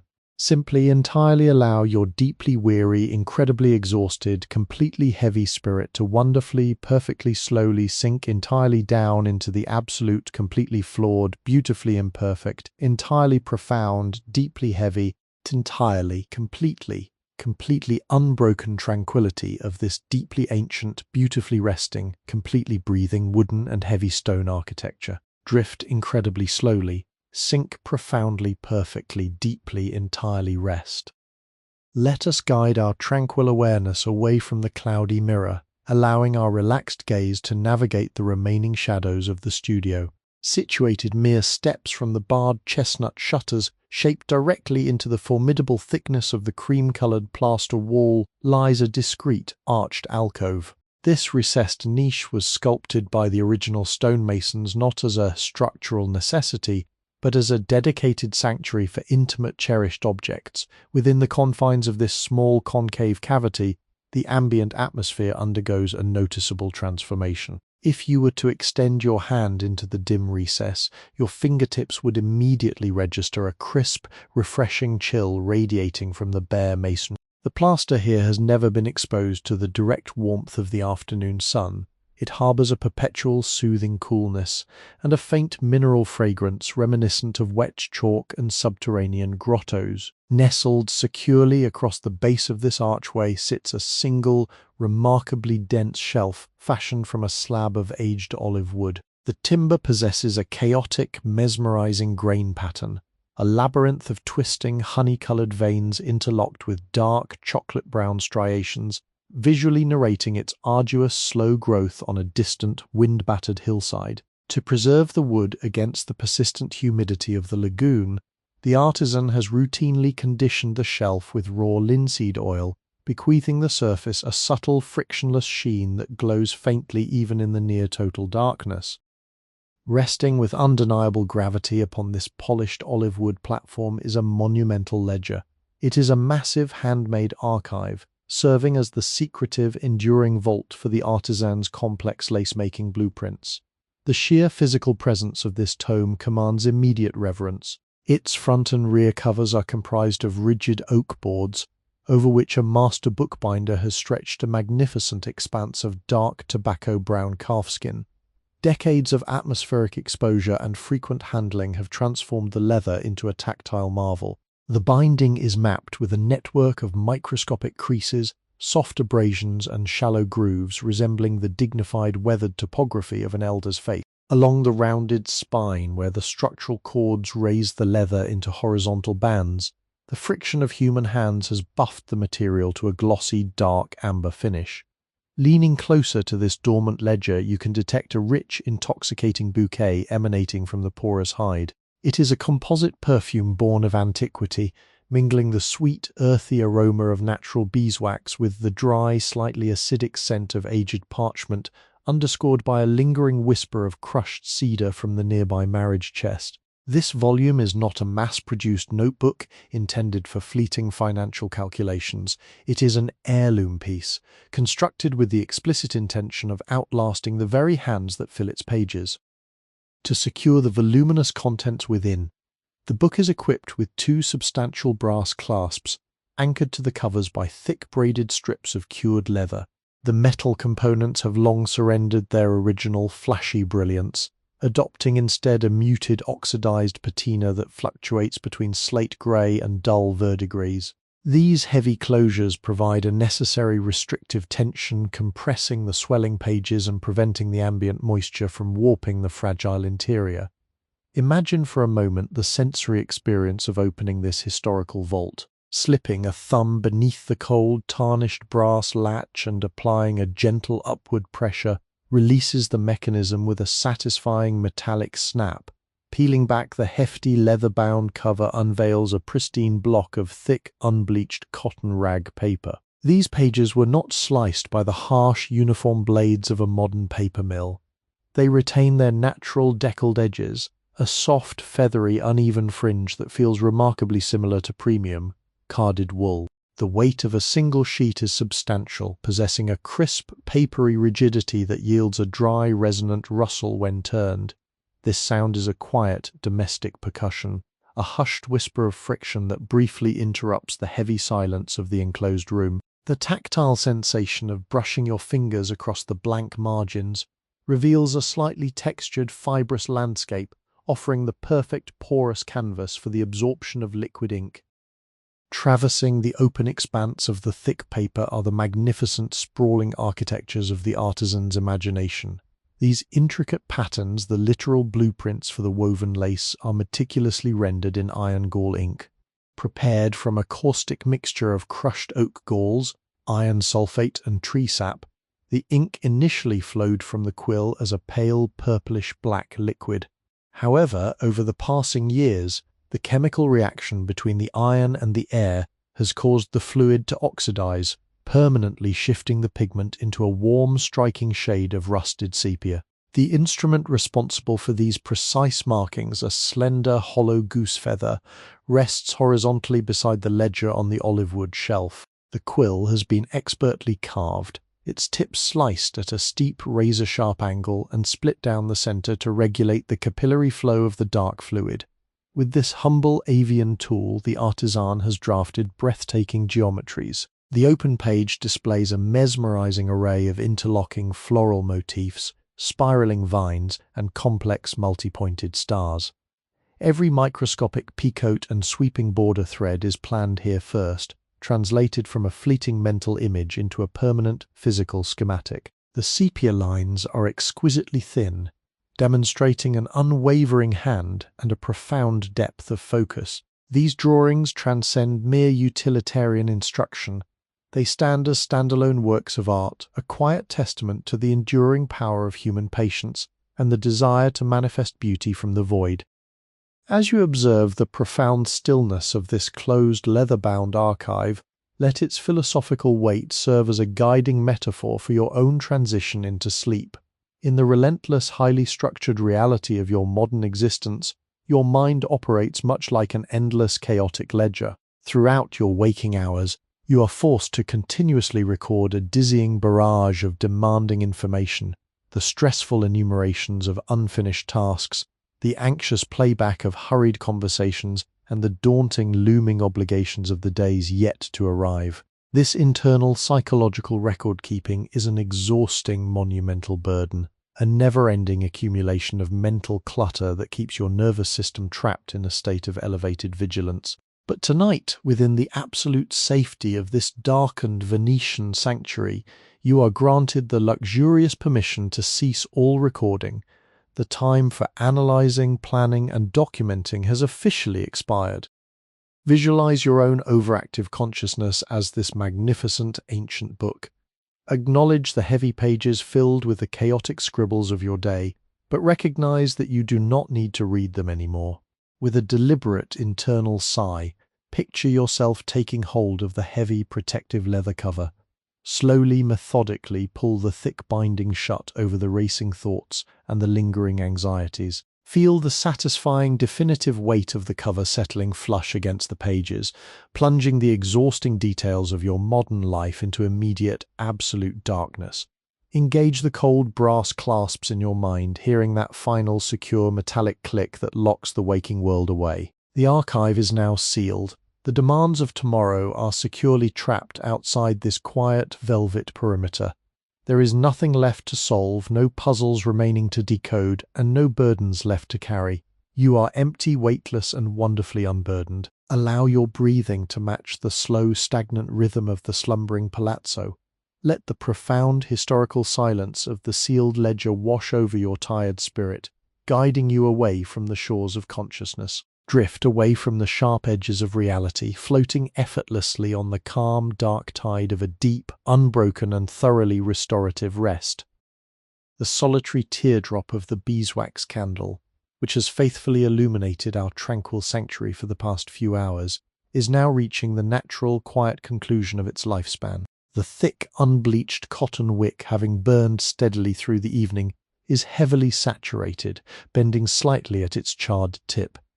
Around the base of this blackened string, a wide, shallow pool of melted golden wax has formed, catching the frantic, dying flutters of the fragile flame. This liquid mirror trembles with every microscopic shift in the room's temperature, casting a mesmerizing, erratic rhythm of shrinking light across the polished walnut table. The shadows, once kept respectfully at bay by the steady glow, now begin to encroach, stretching their long, velvet fingers closer to the center of the artisan's workspace. As the wax level drops, the honeyed fragrance in the air reaches its absolute peak, a concentrated perfume of summer meadows and blooming wildflowers that acts as a potent natural soporific. The light recedes, softening the sharp outlines of the slumbering bobbins and the brass pins, turning the physical world into a hazy, undefined dreamscape.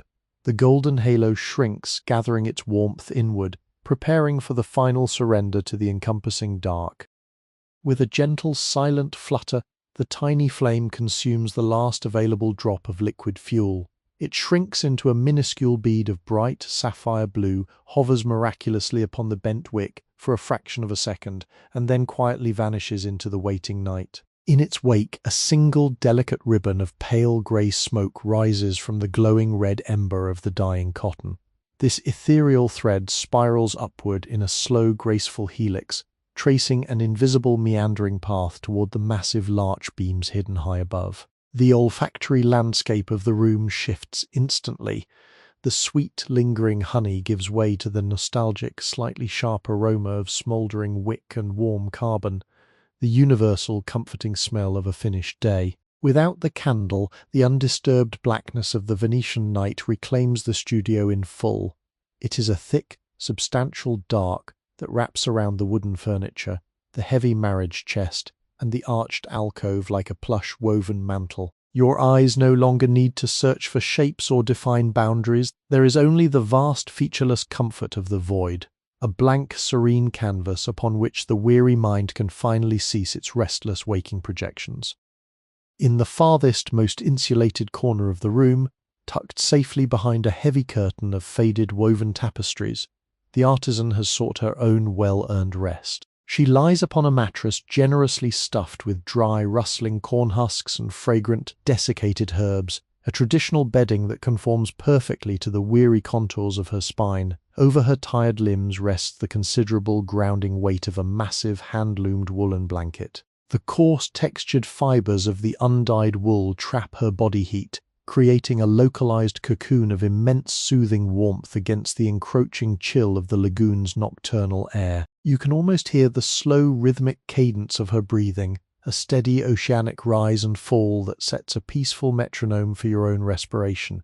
Inhale slowly, drawing the cool, still air deeply into your lungs. Exhale gently, letting the mattress beneath you absorb the residual tension from your shoulders, your neck, and your heavy jaw. The artisan's hands, those masterful instruments of creation that manipulated microscopic threads with unwavering precision, now lie slack. The fingers curled loosely like dormant blossoms resting upon the pale linen sheets. The physical exertion of the long afternoon has been surrendered to the gravity of the bed. Though the massive chestnut shutters have successfully severed the sharp noises of the bustling republic, the immense watery environment of the floating city cannot be silenced entirely. It translates instead into a profound somatic vibration, deep beneath the ancient floorboards. Far below the petrified wooden pilings, the tide continues its eternal rhythmic respiration. The dark, saline water pushes gently against the moss-draped limestone foundations, producing a muffled, subsonic thud that reverberates upward through the dense masonry. A soft swell, a gentle impact, a long suspended pause. Another slow swell, another gentle impact, another stretch of silence. It is the heartbeat of the lagoon, a slow, mesmerizing percussion that bypasses the ears and resonates directly within the hollow space of your chest. This low-frequency lullaby mimics the comforting amniotic sounds of the womb, a primal acoustic signature that whispers to your nervous system, assuring you there is no danger here, no urgency, and no need for vigilance. The rocking motion is purely implied, an illusion of the mind generated by the steady pulse of the displaced water, making you feel as though the very room is unmoored, drifting lazily upon a calm, ink-black sea under a canopy of hidden silent stars. Focus your fading awareness on the physical boundaries of your own resting form, mirroring the profound stillness of the artisan hidden within her alcove. Feel the comforting heaviness settling firmly into the soles of your feet, a warm anchoring weight that travels slowly upward through the calves and into the knees, smoothing away the accumulated miles of your day. The muscles of your thighs and hips surrender their grip, melting downwards into the supportive surface beneath you, mimicking the way the ancient oak floorboards accept the silent weight of the wooden furniture. Let this radiating wave of relaxation glide up your spine, unspooling the tight, rigid knots of tension tucked between your shoulder blades. The frantic, nervous energy that often pools in the back of the neck dissolves, washing away like salt returning to the sea. Even the tiny, intricate muscles surrounding your eyes and jaw, the ones that have squinted against harsh lights and held tight against the demands of conversation, are now granted the luxurious permission to go slack. The heavy, leaden feeling in your limbs is not a burden, but a deeply welcome anchor, tethering your physical form to a state of unmoving peace, while your consciousness begins to unmoor itself, preparing for the gentle voyage into the waiting dreamscape. As the sensory details of the 17th-century studio begin to blur and soften at their edges, the boundaries between your modern resting place and this ancient sanctuary dissolve entirely into mist. The lingering scent of the extinguished wax, the grounding weight of the woven wool, the rhythmic muffled drumming of the lagoon tide, they all merge harmoniously into a single cohesive current of profound relaxation. You are being pulled, gently but inexorably, downward down away from the frantic surface of waking thought, down into the quiet, undisturbed and comforting depths of the subconscious mind. The specific worries and fragmented thoughts that previously flickered through your awareness are now exactly like the dying embers of the hearth fire, slowly losing their vital heat, turning to pale, weightless ash, and blowing away into the vast dark. Follow the slow, steady, hypnotic rhythm of your breath. Inhale, quietly counting the peaceful seconds as the chest rises. Exhale, consciously releasing the stubborn grip of the external world. Inhale, drawing the thick velvet darkness even closer to your weary spirit. Exhale, sinking a fraction of an inch deeper into the yielding mattress. There is nowhere else you need to be. There is absolutely nothing left to achieve. The smooth wooden bobbins are sleeping in the shadows. The pristine lace is secured in the chest. The leather ledger is locked tight. The floating city is resting beneath the moon. Let the heavy, comforting, irresistible tide of sleep wash slowly over you, lifting you gently away from the shores of the present moment, carrying you smoothly out into the vast, tranquil, and infinitely peaceful ocean of a dreamless, restorative night. Drift softly down, sink ever deeper, rest in the quiet shadows. The solid, earthly dimensions of the 17th century palazzo are no longer bound by the rigid laws of waking architecture. The towering walls of terracotta brick, the undulating oak floorboards, and the heavily barred chestnut shutters gracefully surrender their physical density, melting seamlessly into the infinite surrounding night. You are no longer confined within a specific measurable room, nor are you tethered to a particular century. The distinct boundaries that separate your resting body from the ancient, floating city wash away, erased by the gentle, sweeping tide of encroaching slumber. The heavy velvet darkness does not merely surround you. It absorbs you, embracing your tired form with a motherly tenderness that demands nothing in return. Imagine the air thinning, becoming miraculously lighter, carrying away the ghostly echoes of the artisan's wooden bobbins and the faint aroma of the extinguished beeswax. What remains is a pure, unadulterated stillness, an expansive canvas of shadow where the waking world holds no authority and no voice. You are drifting in a suspended state of grace, floating weightlessly upon an unseen, tranquil current that pulls you steadily away from the rocky shores of consciousness and out toward the vast, uncharted, endlessly peaceful ocean of dreams. Beneath this sweeping canopy of unbroken night, the primordial rhythm of the Venetian lagoon assumes the role of your personal internal metronome. The dark, saline water, hidden below the petrified wooden foundations, continues its slow, oceanic respiration, moving with a tireless, ancient, and deeply comforting patience. Listen closely with your mind's ear to the faint, subsonic murmur of the tide, swelling against the moss-draped limestone blocks. It is a rhythmic hush, a liquid whisper that gently rises, peaks in a magnificent moment of suspended silence, and softly recedes into the cavernous, echoing depths of the winding canals. Sync the rhythm of your breathing to this eternal, watery pendulum. As the unseen tide swells slowly inward, draw a long, effortless breath into your weary lungs, feeling your chest rise with the calm, gathering energy of the sea. Hold that breath for a fleeting moment at the crest of the invisible wave. Then, as the water inevitably retreats, release the air from your body in a continuous, deeply satisfying sigh, letting go of the stubborn tension, the accumulated fatigue, and the lingering remnants of your waking hours. With every slow exhalation, you are washed cleaner, rendered significantly lighter, and brought one beautiful step closer to the absolute stillness of a restorative, completely dreamless sleep. As your respiration aligns flawlessly with the rhythmic, watery breathing of the ancient city, a magnificent, deeply healing transformation occurs within your physical form. The tired muscles and weary bones, which have dutifully carried the immense, heavy burden of the day's demanding obligations, now experience a profound, localized, and highly luxurious surrender. Focus your fading, gentle awareness on the very tips of your toes, feeling a heavy, comforting, radiant warmth blossom there.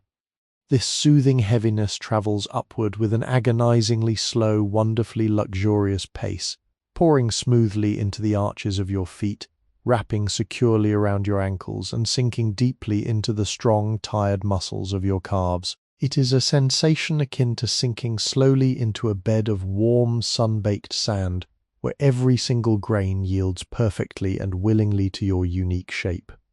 The gravity of the earth feels wonderfully, gently magnified, pulling your hips and lower back flush against the soft supporting mattress. Your spine gradually uncoils, releasing the rigid, defensive, upright posture it has stubbornly maintained for hours. Your shoulders drop away from your ears, melting backward into the yielding, woven fabric of your bed. Even the tiny, delicate, overworked muscles of your face, the tight jaw and the furrowed brow, smooth out completely, adopting a beautiful expression of total, untroubled serenity. You are securely anchored to this tranquil moment, wonderfully safe held and endlessly peacefully supported.